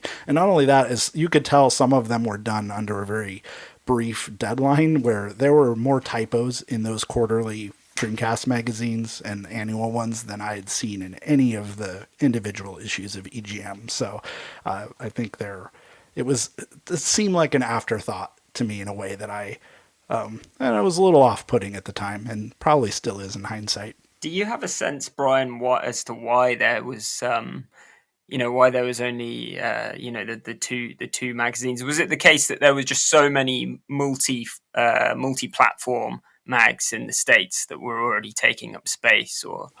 Yeah, I think that's part of it. It was kind of a crowded market, and also we just didn't really embrace magazines, physical print video game magazines as ubiquitously as UK and Europe. I think there just weren't as many. And those that established a foothold in there, like, Game Informer, EGM, GamePro. Not a big fan of GamePro, but whatever. They had been going for years at that point, and they had already established themselves as kind of the main players. And a lot of people, I think, didn't necessarily. I don't know how much people sought a magazine that catered to a specific platform more than just holistically, giving them a monthly snapshot of the industry at large. But I don't know. I could be wrong, but I assume, websites like IGN were a lot more popular in the States back then as well, than they were over here. And I know internet access was a lot more commonplace in the US than in Britain back then. And I always feel like IGN was something that when I listen to podcasts and stuff of people talking about gaming from the early 2000s, IGN's referenced a lot. So I'm assuming that was used a lot more by Americans. Yeah, IGN and GameSpot were pretty prevalent by that point. IGN started off as just a Nintendo 64. 64.com, wasn't it? Yeah, exactly. So I still have a couple of issues of the print mag they did. That was kind of fun. IGN 64. But Brian, I don't know if you can talk a little bit about this, but one of the major differences I saw with the American magazines that I used to buy back in the day was just the overwhelming number of adverts that used to kind of populate the magazines. There was, it almost seemed to me like about 40% of the magazine was adverts, and only about 60% was editorial. Welcome to American media in general. Well, do you? Is that fair to say? Because I obviously growing up reading UK magazines, it was very much the other way. It was kind of, I would say, maybe 95% editorial and about 5% adverts, whereas in things like EGM, it was just like constant. Even before you got to the editor's introduction, it was just advert. So, I would be very curious to talk to somebody on the business side of this, and particularly like the logistics side, because I imagine the subsidized the revenue of that balance was very different, where they had to rely on ad revenue more than a UK magazine would. Maybe part of that is just because the more complex logistics involved. Maybe there were inefficiencies with printing and all of that. I don't know, but probably bigger readerships as well. To generate more kind of income through that stream, maybe. And they were and it was also they were so incentivized to lock people into subscriptions that they would charge almost nothing to subscribe to EGM. It would be like half or a quarter of the price that you would buy in that store. And so I don't think they relied on newsstand or newsagent sales as much as you might have seen in the UK. So they just probably charged a lot less on average for each magazine, and then they didn't. They needed to make that money elsewhere, and so I think they were kind of just subsidizing, hoping that getting a large enough user base, then they can make all their money through ads rather than the other way around. But I don't know. I'd love to talk to somebody who is involved in that to tell you without as much bullshit as I just pulled out of my ass. I imagine you've probably got a lot to say about the official US Dreamcast magazine, though, Brian. Yeah, ODCM US. For me, I kind of interpret it in hindsight, just being more familiar with DC UK and ODM UK now. It was almost like an in-between of those two, where it had a very similar structure, layout, focus on the deep dives and interviews and that kind of stuff and features of the official Dreamcast magazine, but it also was quite irreverent and did focus on a little bit of the lifestyle stuff, but had a heavy feature of the individual personalities behind the magazine doing stuff like a fight club with the fighting games, and they did a whole photo shoot of them just reenacting the Fight Club movie.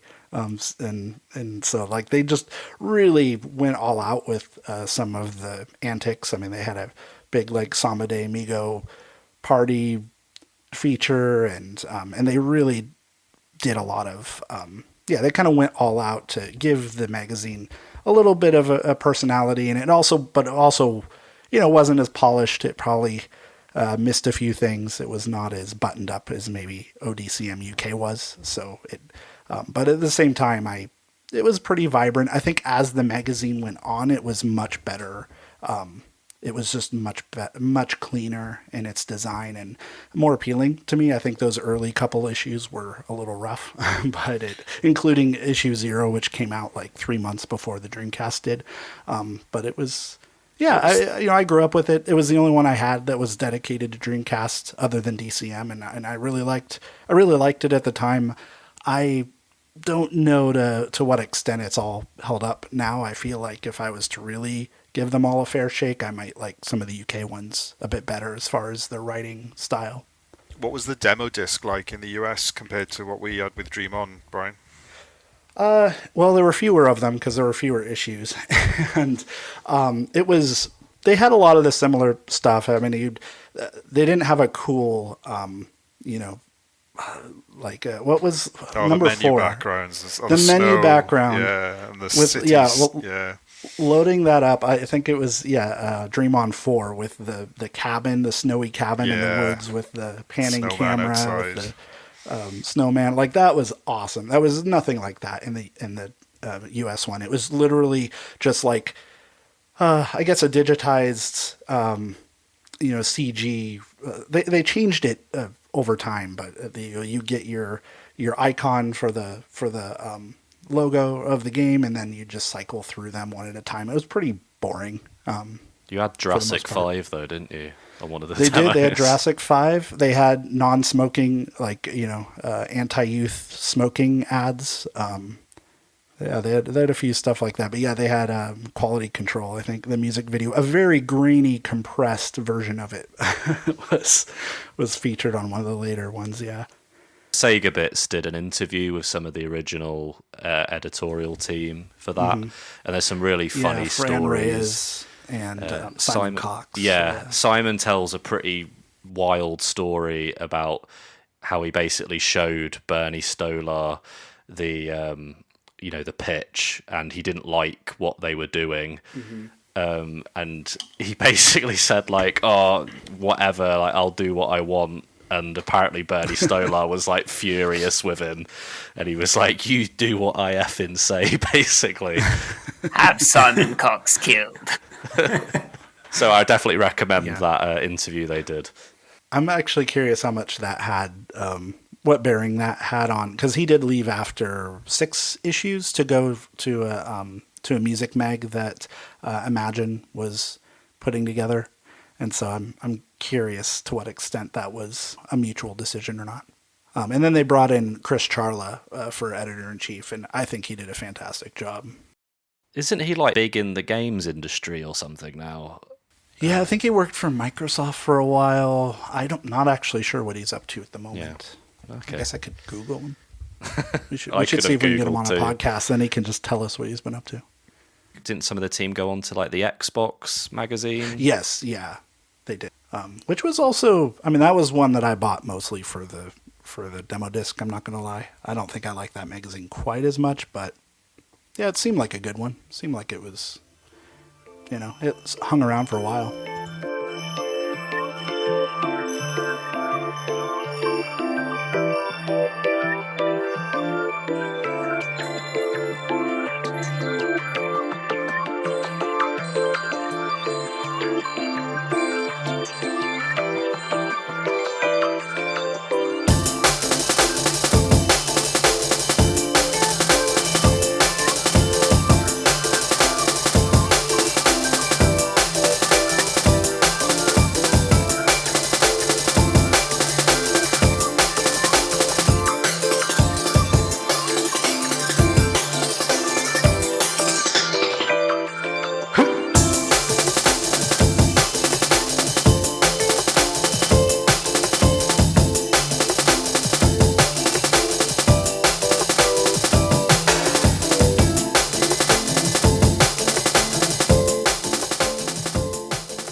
Right. So I guess the other question here is, what other magazines, maybe multi-platform ones, you guys also followed or enjoyed for Dreamcast stuff? Maybe we can touch on that real quick before we close out with the international stuff.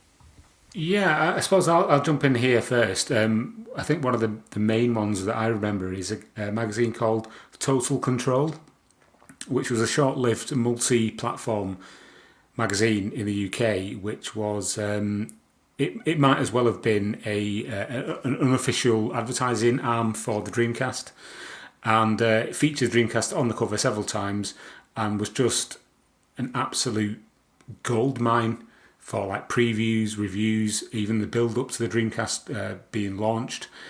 It was just absolutely awesome. Like I say, it only lasted, I think it was so on the spine of the magazine it had a letter which spelled Total Control, but they never got to L of control. So it was Total Control.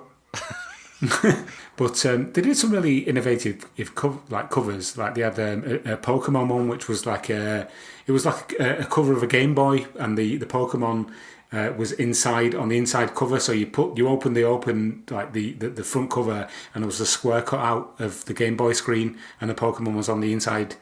If that makes any sense at all. Yeah. But yeah, it was just a really cool. I did feature every single issue of that magazine on the Dreamcast Junkyard blog, just because it was so rich with Dreamcast content, and that's kind of the one that sticks in my memory.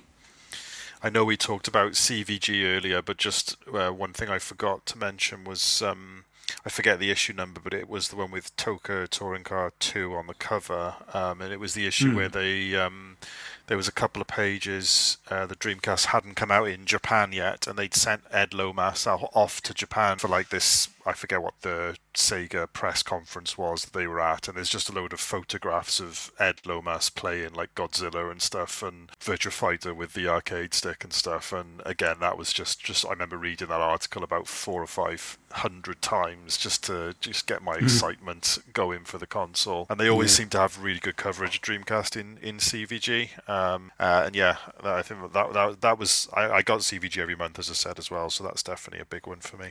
Do you remember before the Dreamcast was actually announced and we actually saw the design of the system, in magazines like Games Master, they would have like a Sega Saturn that was kind of like two Sega Saturns on top of each other. Yeah, the renders of it, yeah. Yeah. Here's the Dural. Look at it. It's just basically two Saturns stuck together. Yeah.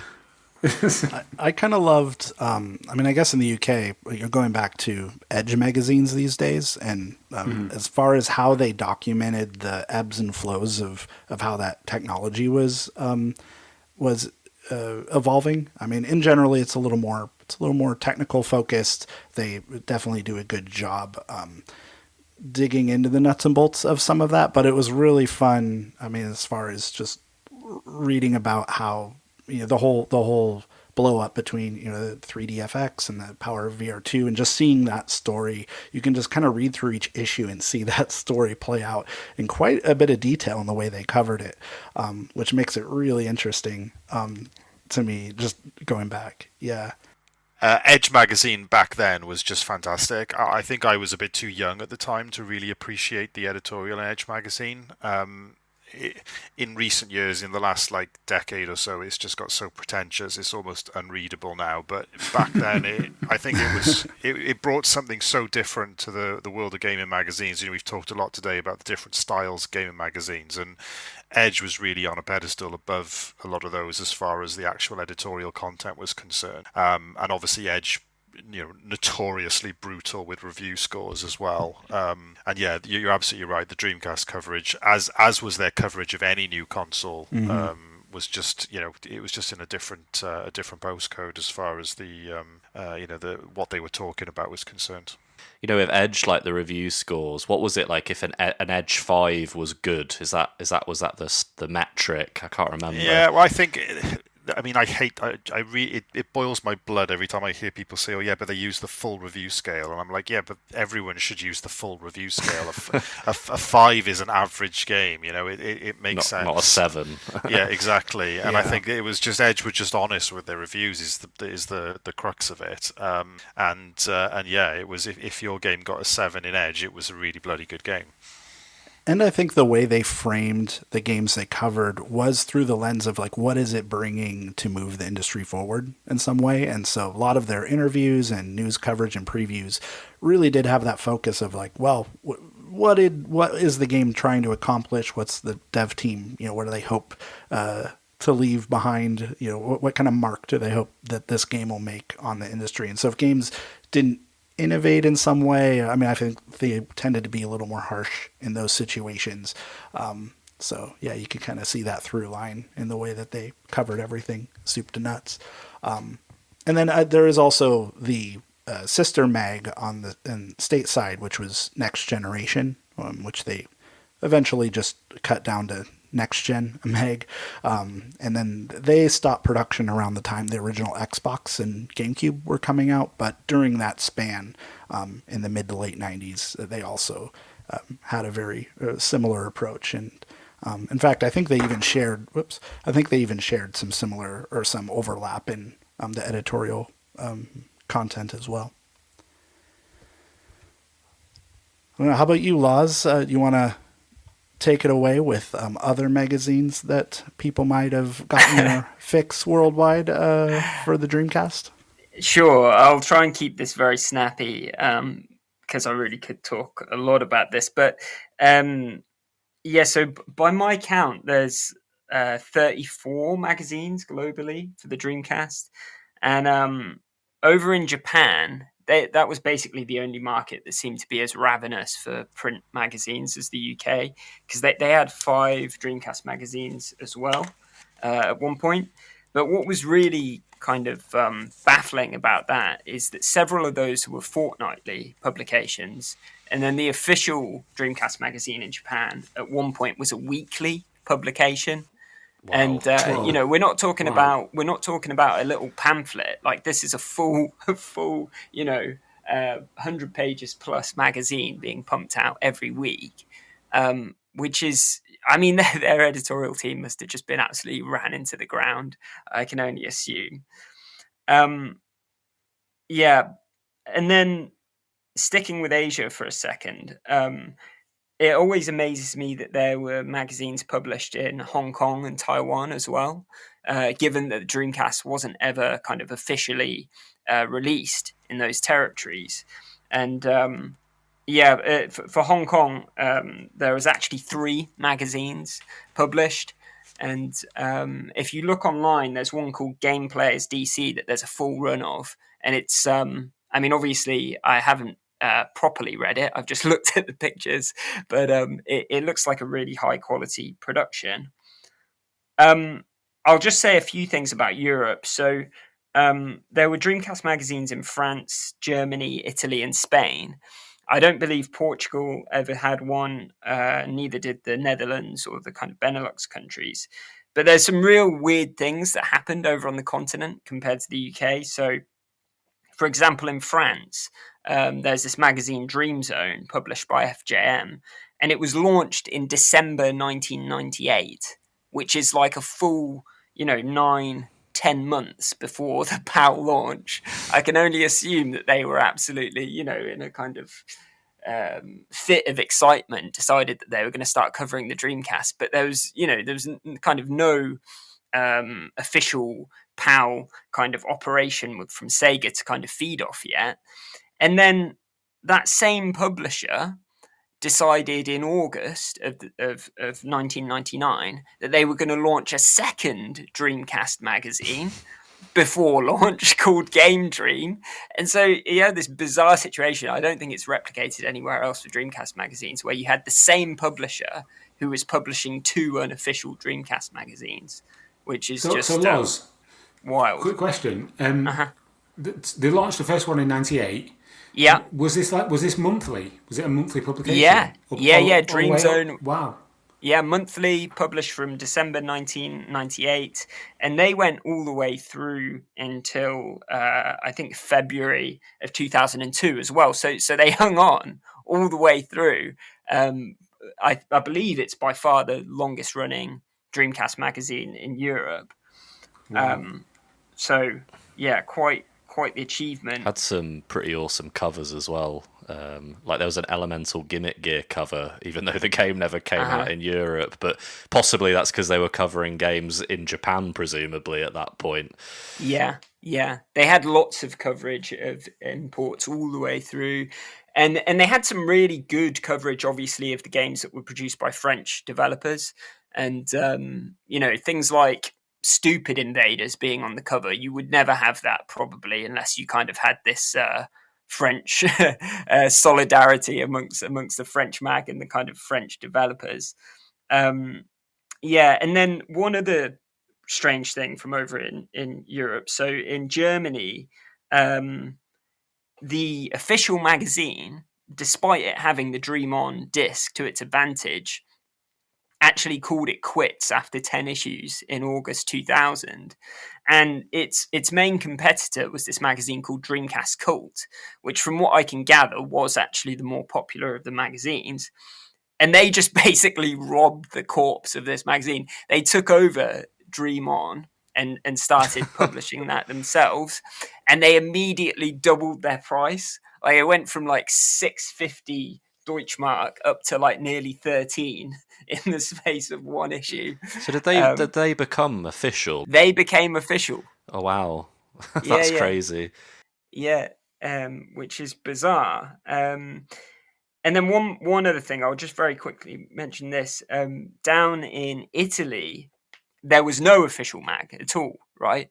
They did have a couple of unofficial variants, but one of them was just creatively named Dreamcast Magazine, and it only put out one issue, and it's got this hilariously bad front cover. I'll have to share the image for you, where I mean it's enough time has passed. I'm sure I'm not going to offend anyone, but it's just this like MS Paint job style cover where you've got this Dreamcast and it's just got these pictures lobbed on top of it. But they even managed to screw that up because they've got Virtua Fighter 3TB like across the front, emblazoned across the front, and they've got a Street Fighter character to kind of go with it. So it's just a monumental screw up, basically. I'm looking at it now. Amazing. Oh my god. Yeah, so, it is paint, isn't it? It's like when you do do the text, but you didn't set it to transparent, so it'd have like a big box like with the text. Yeah, and just compared to the quality of the UK mags. What's it called? What's the magazine called? If you search Dreamcast Magazine Italy, there's a Sega Retro article. It's pretty awful.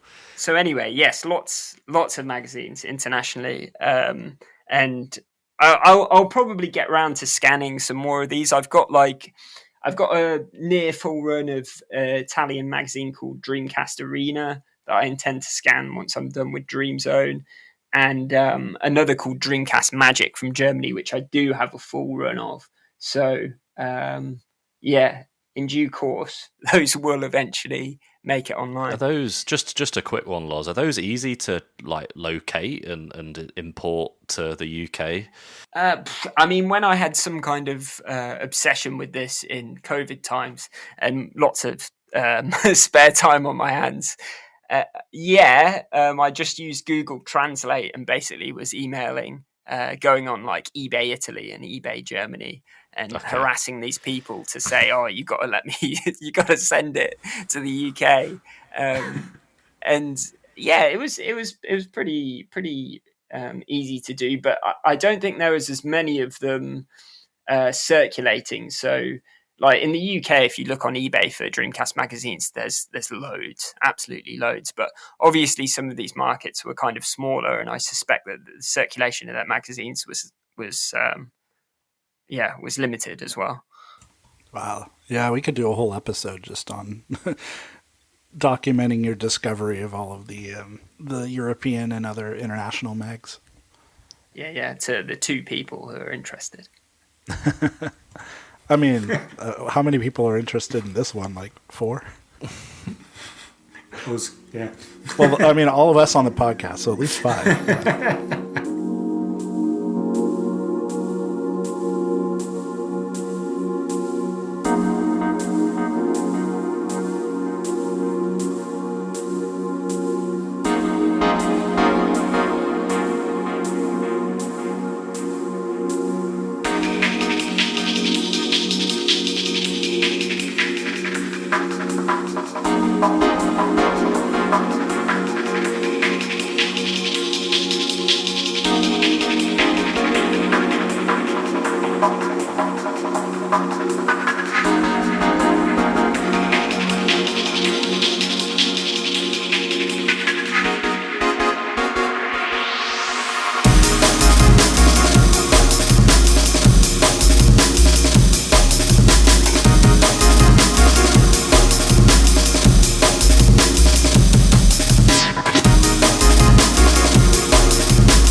All right. Well, okay. I think I don't know, James, did you want to do a quiz thing? Is that still?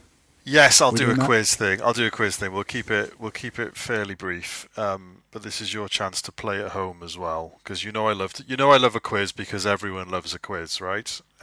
So we are going to test the knowledge of our panel today on Dreamcast reviews from back in the day. So ahead of time, I've already split you up into 2 teams, which I posted earlier, which I can now confirm were Tom and Lewis against Lozz and Brian.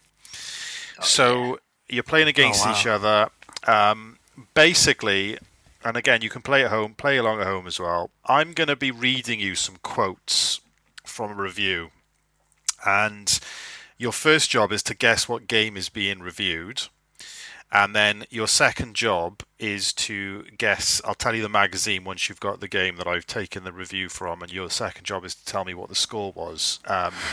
Now, I have rounded up all the different scores from the different magazines to a out of 10 score. So obviously if a game scored, say, 93% in one magazine, it would be a 9 out of 10 that we're going for today. The catch is there are 3 quotes per game. If you guess it after the first one, it's 3 points. 2 points if you guess it after the second one, and 1 point if you guess it after the third one. The other team can steal. Okay. So if you guess and it's wrong, it goes over to the other team to steal, and they take over from there. Okay, so it's up to you whether you want to gamble it early or go for the safe option. British or US magazines. And all so for game A, for example, there are 3 quotes. They're all from the same review. So I'm not jumping around different magazines per game. Only each game is from a different magazine. Damn. Sorry, Lozz. No No French. No or Italian. There's no Japanese. no Italian stuff here. Damn. So I flipped a coin before we started. So Brian is the host. You can call heads or tails. Tails. It is heads. So Lozz. No. So Tom and Lewis. Do you want to go first or second? It's like a rap second? battle. Let's go second. Yeah. Okay. So Brian and Lozz, then this is your game. So the first quote here for 3 points. It's flawed, it's weird, it's rubbish on your own, but give it time and you'll start to understand what it's about. This describes a large number of the Dreamcast library. You can take a guess, or you can take the next quote, which drops Are we your allowed points to discuss You with can each discuss, other what yeah, you got? absolutely. Pen, maybe. Yeah, I was going to say pen. That was the first thing that came to mind. And that's also verbatim how I describe the game too. So Should we take the second quote? If you guess now and you got it right, you get 3 points. But you have to decide whether you want to take your next quote or not. And if you get it wrong, it carries over to the other team. It could easily be like choo choo or. It could be a lot of things. Yeah. Yeah. Should we take the second quote? Sure. Let's hear it. For 2 points. The latest installment of Redacted runs on the Dreamcast arcade-based Naomi board, especially so it can be converted to the console. Ooh. I'm glad we didn't choose Pen. I don't know. I mean, not Power Stone 2, maybe? This is where everyone at home is screaming into their... All right, so can you... I'll just turn it off. Yeah, so this is better multiplayer, and then on Naomi. So, I don't know, Virtua Tennis. I bet Virtua Tennis too, if they're describing the most recent iteration, right? Mm-hmm. What do you think? I think we should take the third quote. The third quote for 1 point. Sure. If you're after a proper football game on Dreamcast, you shouldn't even consider Redacted. Oh, is it Virtuous? Oh, it could be Virtua Striker 2, Brian. Yeah, I mean, that's the only one that was a sequel, right? Oh, other than World And War it's a II. British That or wasn't US Naomi. magazine, so it's not going to... Yeah, I reckon we... Yeah, should we go for that? Virtua Striker makes sense, too. Correct. I'll let you off the fact you didn't say Virtua Striker 2 version 2001. So Is it 2001 or 2000.1? I always forgot. It was point 2001, wasn't it? Anyway, the review was from Official Dreamcast Magazine in the UK. What was the score for an additional point? I'd go I'm going to with say 6. 7. All right, I'll go with you, Brian. 6. 6 it is. The correct score was 7 out of 10. Oh. Right. Tom. Yes. Lewis. For 3 points. With tongue firmly in cheek, the game serves up a delicious series of themed courses like haunted houses, oil refineries, caves and mines. Ooh. All the refineries, caves and mines. That could be the Disney game. The Disney kart racer. Doesn't it have like... Because that's one of the rides at Disney, isn't it? The Haunted Mansion. Yeah. You're better at racing games than me, Tom. Or it could be the Lunar Space Race, possibly, or Wacky Races. Can we have the second? Yeah, go quote, for second please? quote. For 2 points. All the good stuff in the wonderful Saturday morning show has made its way to the Dreamcast. Oh, come on. Wacky Races. I These are think. very specific. Yeah, wow. go on. Where Wacky Races gone? It is Wacky Races for 2 points. So Boom. the review is from ODM US. What was the score? They could It's be a got bit to be an 8 harsh. or a 9. Oh, do you reckon? It's got to be an Maybe 8 or not a on 9, this I think. game though. Yeah, maybe 8 sounds like a nice. Go ahead. Go for 8. It is 8. That is two. Hey. Another point. Bonus High point for five. you boys. Virtual Right. high five. Yeah. Brian and Lozza, for 3 points. You get the impression Sega has gone to great lengths to make sure that everything is present and correct, and more importantly, leagues of anything seen before. Ooh, This is not as specific as the haunted house thing. Blame the coin. Blame the coin, not me. So it could be that could be like either Sonic Adventure or even like Phantasy Star Online. I mean, can you repeat that, or the quote? You get the impression Sega has gone to great lengths to make sure that everything is present and correct, and more importantly, leagues ahead of anything seen before. Could be The Spirit of present and Speed. correct makes me. The present and correct makes me think that it's like a conversion of some sort from the arcade. Should But I we go also for don't want to this? overthink it. Should we go for the second quote? Sure. Yeah.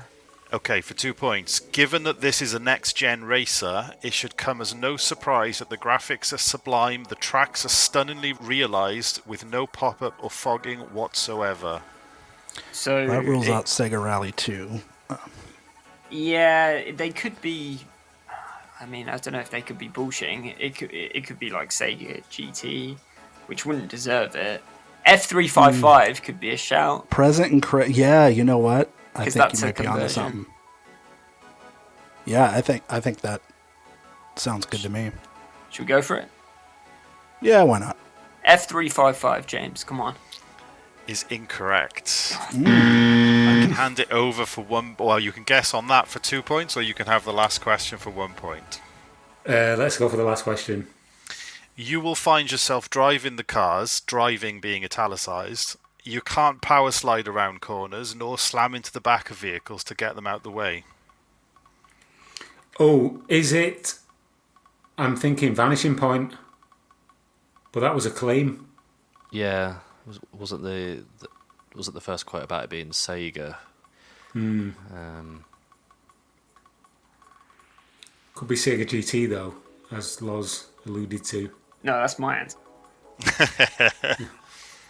Yeah, go for Sega GT. Yeah, go on then. Sega GT, go on. It is Sega GT. Oh This was- yeah! This was in a review from the UK-based Dreamcast Magazine. Would you like to venture a guess? You don't get the bonus point because it wasn't your question. Would you like to venture a guess at the score? I'll go for 7. They must have been on crack because they gave it 92% Yeah. or 9 out Ooh. of 10. This is the Right. same Mag who gave Shenmue 85%. A correct score. Lewis and Tom. For Yes. 3 points. The makers of Redacted lost the plot a bit after the amazing SNES version. Ooh. It's the amazing SNES version. I'm gonna have to. What do you could be reckon? like one of them Puzzle Bobble games. That's true. Should we hear the next quote though? Do you think? Yeah, go on. Yeah, go on. For 2 points. The action, however, has certainly not changed. The fights are fast and furious, and it doesn't take long before the special moves kick in. Oh, some kind of Street Fighter game, probably. Is it Super Puzzle Fighter or something like that? Is that on the Dreamcast? I can't remember. I was thinking more like Street Fighter 3. Oh, yeah. Street Fighter Alpha 3 or something like that. Well, they said like they said like the SNES version. I say more like the Street Fighter 3, but I don't know which because there was 2 versions. But So there's also Street Fighter 2 for matching service. I don't think it'd be that one. I was thinking like, is it Double Impact or maybe like what was the other one called? Street Fighter 3 Double Impact and Third Strike. yeah, whatever the first one of them is. Should we That go could for the be. final clue? Yeah, go for final clue. Go on. Final clue. Capcom has taken Redacted back to its roots, taken out all the naff features of the previous version, but given the whole thing a new lease of life with the Super Arts systems. Oh, is that Alpha? I don't know much about that game. Oh, yes. Could be Street Fighter Alpha 3. Yeah, should we go with that? Yeah, go on. Yeah, Street Fighter Alpha 3. That is incorrect. So I'll hand it over. Loz, Brian? I don't know. Are we going to go Street Fighter 3 Third Strike, Brian? Well, I mean, the thing about Super NES version kind of throws me for a loop because it does make me think it would be like Super Puzzle Fighter 2 or whatever. But that didn't come out on Dreamcast, did it? In Japan, or did it? Yeah, it didn't. But this is from a UK or US magazine. It's likely that it's. Yeah, I mean, that's fair. Yeah.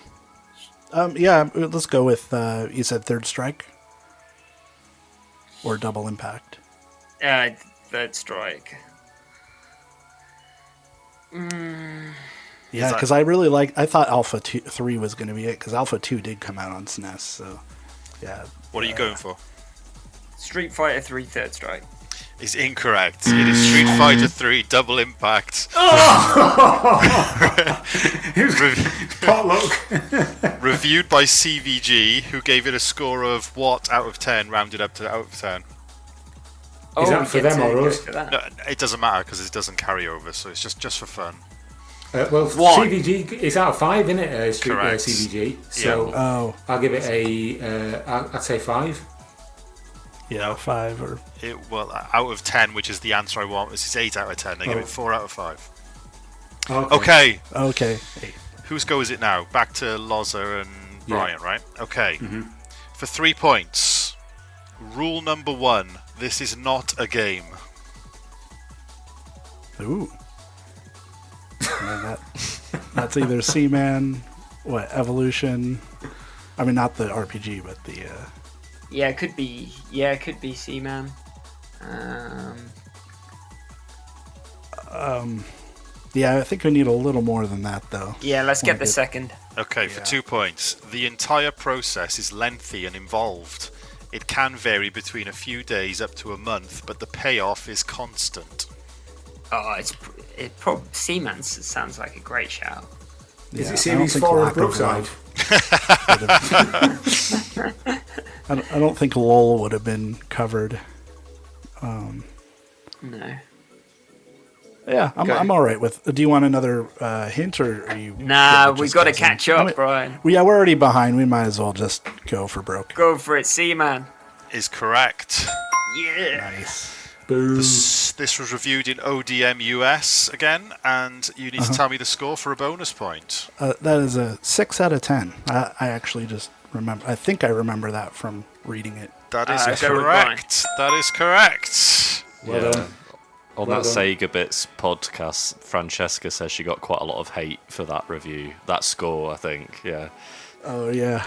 Okay. Well, boys. I mean, you could understand it. I don't know. I wouldn't hold it against her. It's not for everyone. This is the last one for Tom and Lewis, and I'll tell you the scores after this. For 3 points, the redacted series, of which this is the first to be released on Dreamcast, are, without putting too fine a point on it, abysmal. Oh, what could it be? So it could be something like... You say it was the start of a series?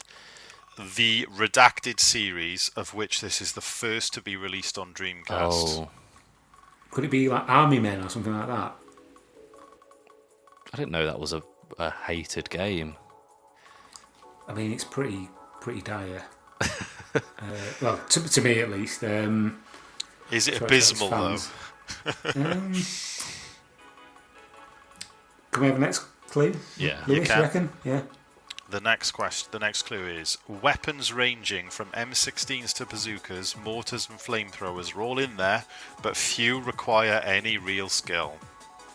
I reckon it's Vigilante 8, Second Offence. I'm just going to go with you, Tom. You seem very, very sure on that one. Can you repeat if you want the last question? one or not? For 2 points, weapons ranging from M16s to bazookas, mortars and flamethrowers are all in there, but few require any real skill. Flamethrowers, that's the only one I don't think is in Vigilante 8. Yeah, so it's the first of a series on Dreamcast, and it's abysmal. And it has flamethrowers. Do you want the last? Yeah, should we go for the last quote? Yeah, go on. Okay, for 1 point. Young kids have been known to enjoy the game for a couple of hours, but then what do they know? What? Young kids have been known to enjoy the game for a couple of hours, but then what do they know? While you're pondering on that 1 point, the scores are currently Tom and Lewis 3 and Lozz and Brian 4. Does Mr. Dreamcast know anything about this game? I was giving him a ring just a minute. Oh, you need to do. Who was that who did the back in the day on the podcast? Who used to do all the voices, the Santas. Caleb, yeah. You need to get Caleb on the phone.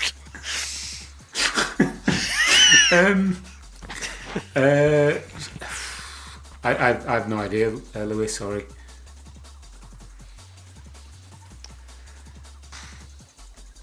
It's not Floygan Brothers. It's not a sequel, is it? Only got part 1. Yeah. Should we just go Vigilante 8? Do kids enjoy Vigilante 8? I mean, some might. Exactly, there you go. It's a fucking great game. Oh, but is it abysmal though? No. Jazz is going to say it, and it's going to be so obvious that it's going to be so annoying, but should we, I don't know, let's just say Vigilante 8. Vigilante 8, second offence. Is incorrect. I don't need to hand it over because the other boys have already won, but it's not. You had no idea, but you even mentioned the game straight away, Tom. Oh, did I? It is Army Men, Sarge's Heroes. Oh my God. Reviewed in official Dreamcast Magazine UK, and anyone guess the score? 2. 4. It was a 3 out of 10. I did have 2 bonus rounds, but we don't have time for them. So congratulations to Lozz and Brian, who won 4 points to 3. Well done. You can send us the cash prize. Thank you. You win a copy of Sarge's Heroes, both of you. Yeah, with no hinges and no manual. I actually don't have that one yet.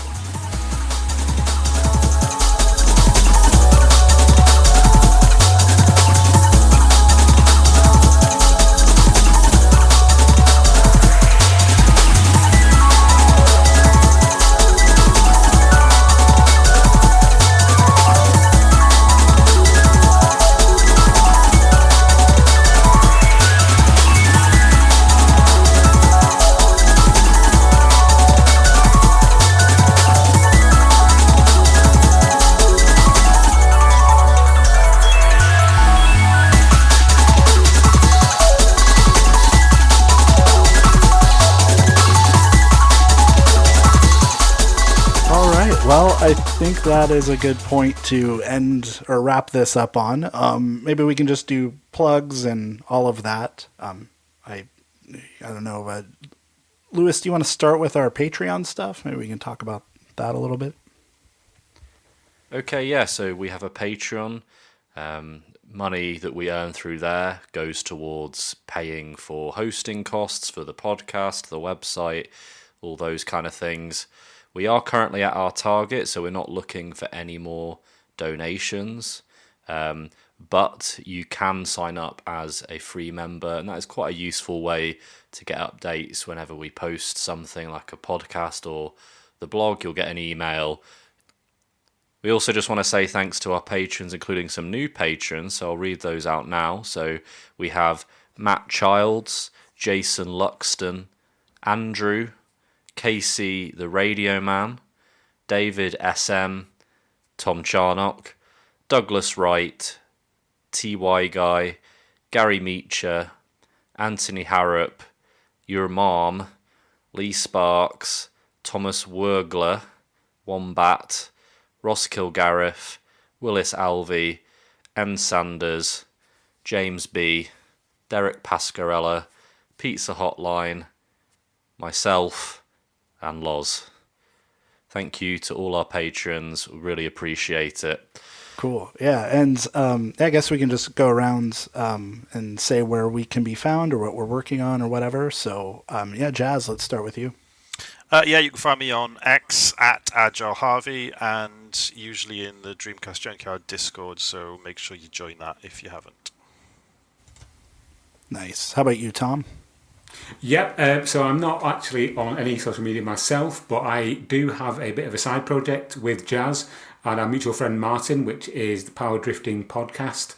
You can find us on X at Power Drifting Pod, and we just talk about retro rally games and other racing games from the past, really, and the future and the present. So yeah, if you like rally games, give us a follow.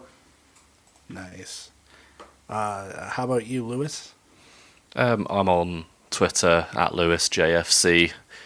And hopefully I'll have more articles coming your way about these, unreleased Dreamcast magazines from the UK.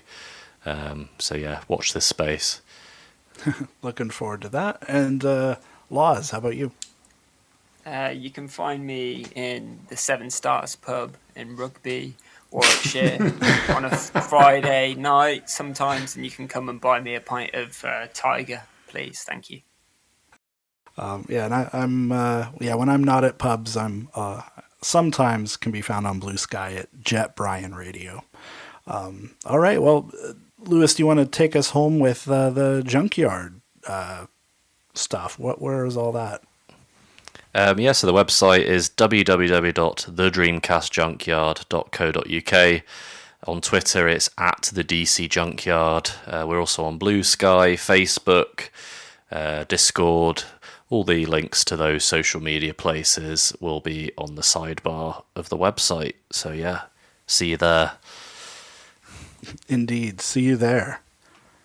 I don't know. I don't have a good tagline to just exit. Maybe we should come up with one. Do we have one already? I just don't know. I think we stole Dreamcast guys. Keep dreaming. Oh, we got to come up with another one. Just end it like that, I suppose. Yeah. Bye, everyone. Dream on, noobs. Oh, please edit it with just Tom going. Just end it like that, I suppose. Okay, just end it. Bit of echo. Just end it like that, I suppose.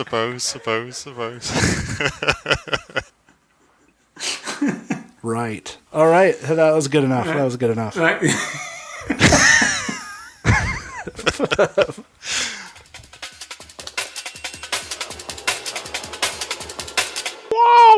Whoa. Good enough. Good enough. Nothing about this podcast is good enough. Have you even been listening to it? It sucks! Hello, kids. This is Mr. Dreamcast, and I would just like to clear the air.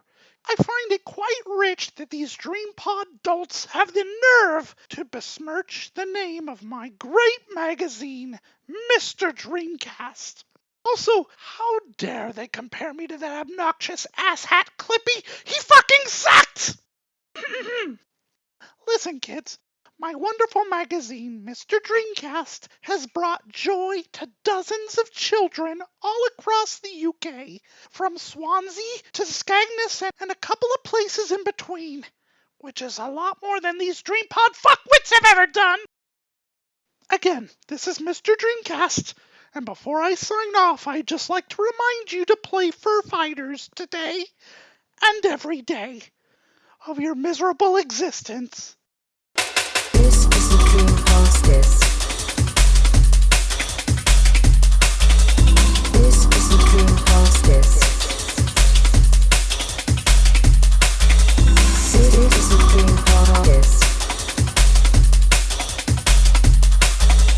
This is the Dreamcast disc. Disc. And is for use only on a Dreamcast unit. Playing this disc on a hi-fi or other audio equipment can cause serious damage to its speakers. Please stop this disc now. Also, Clippy can go to hell.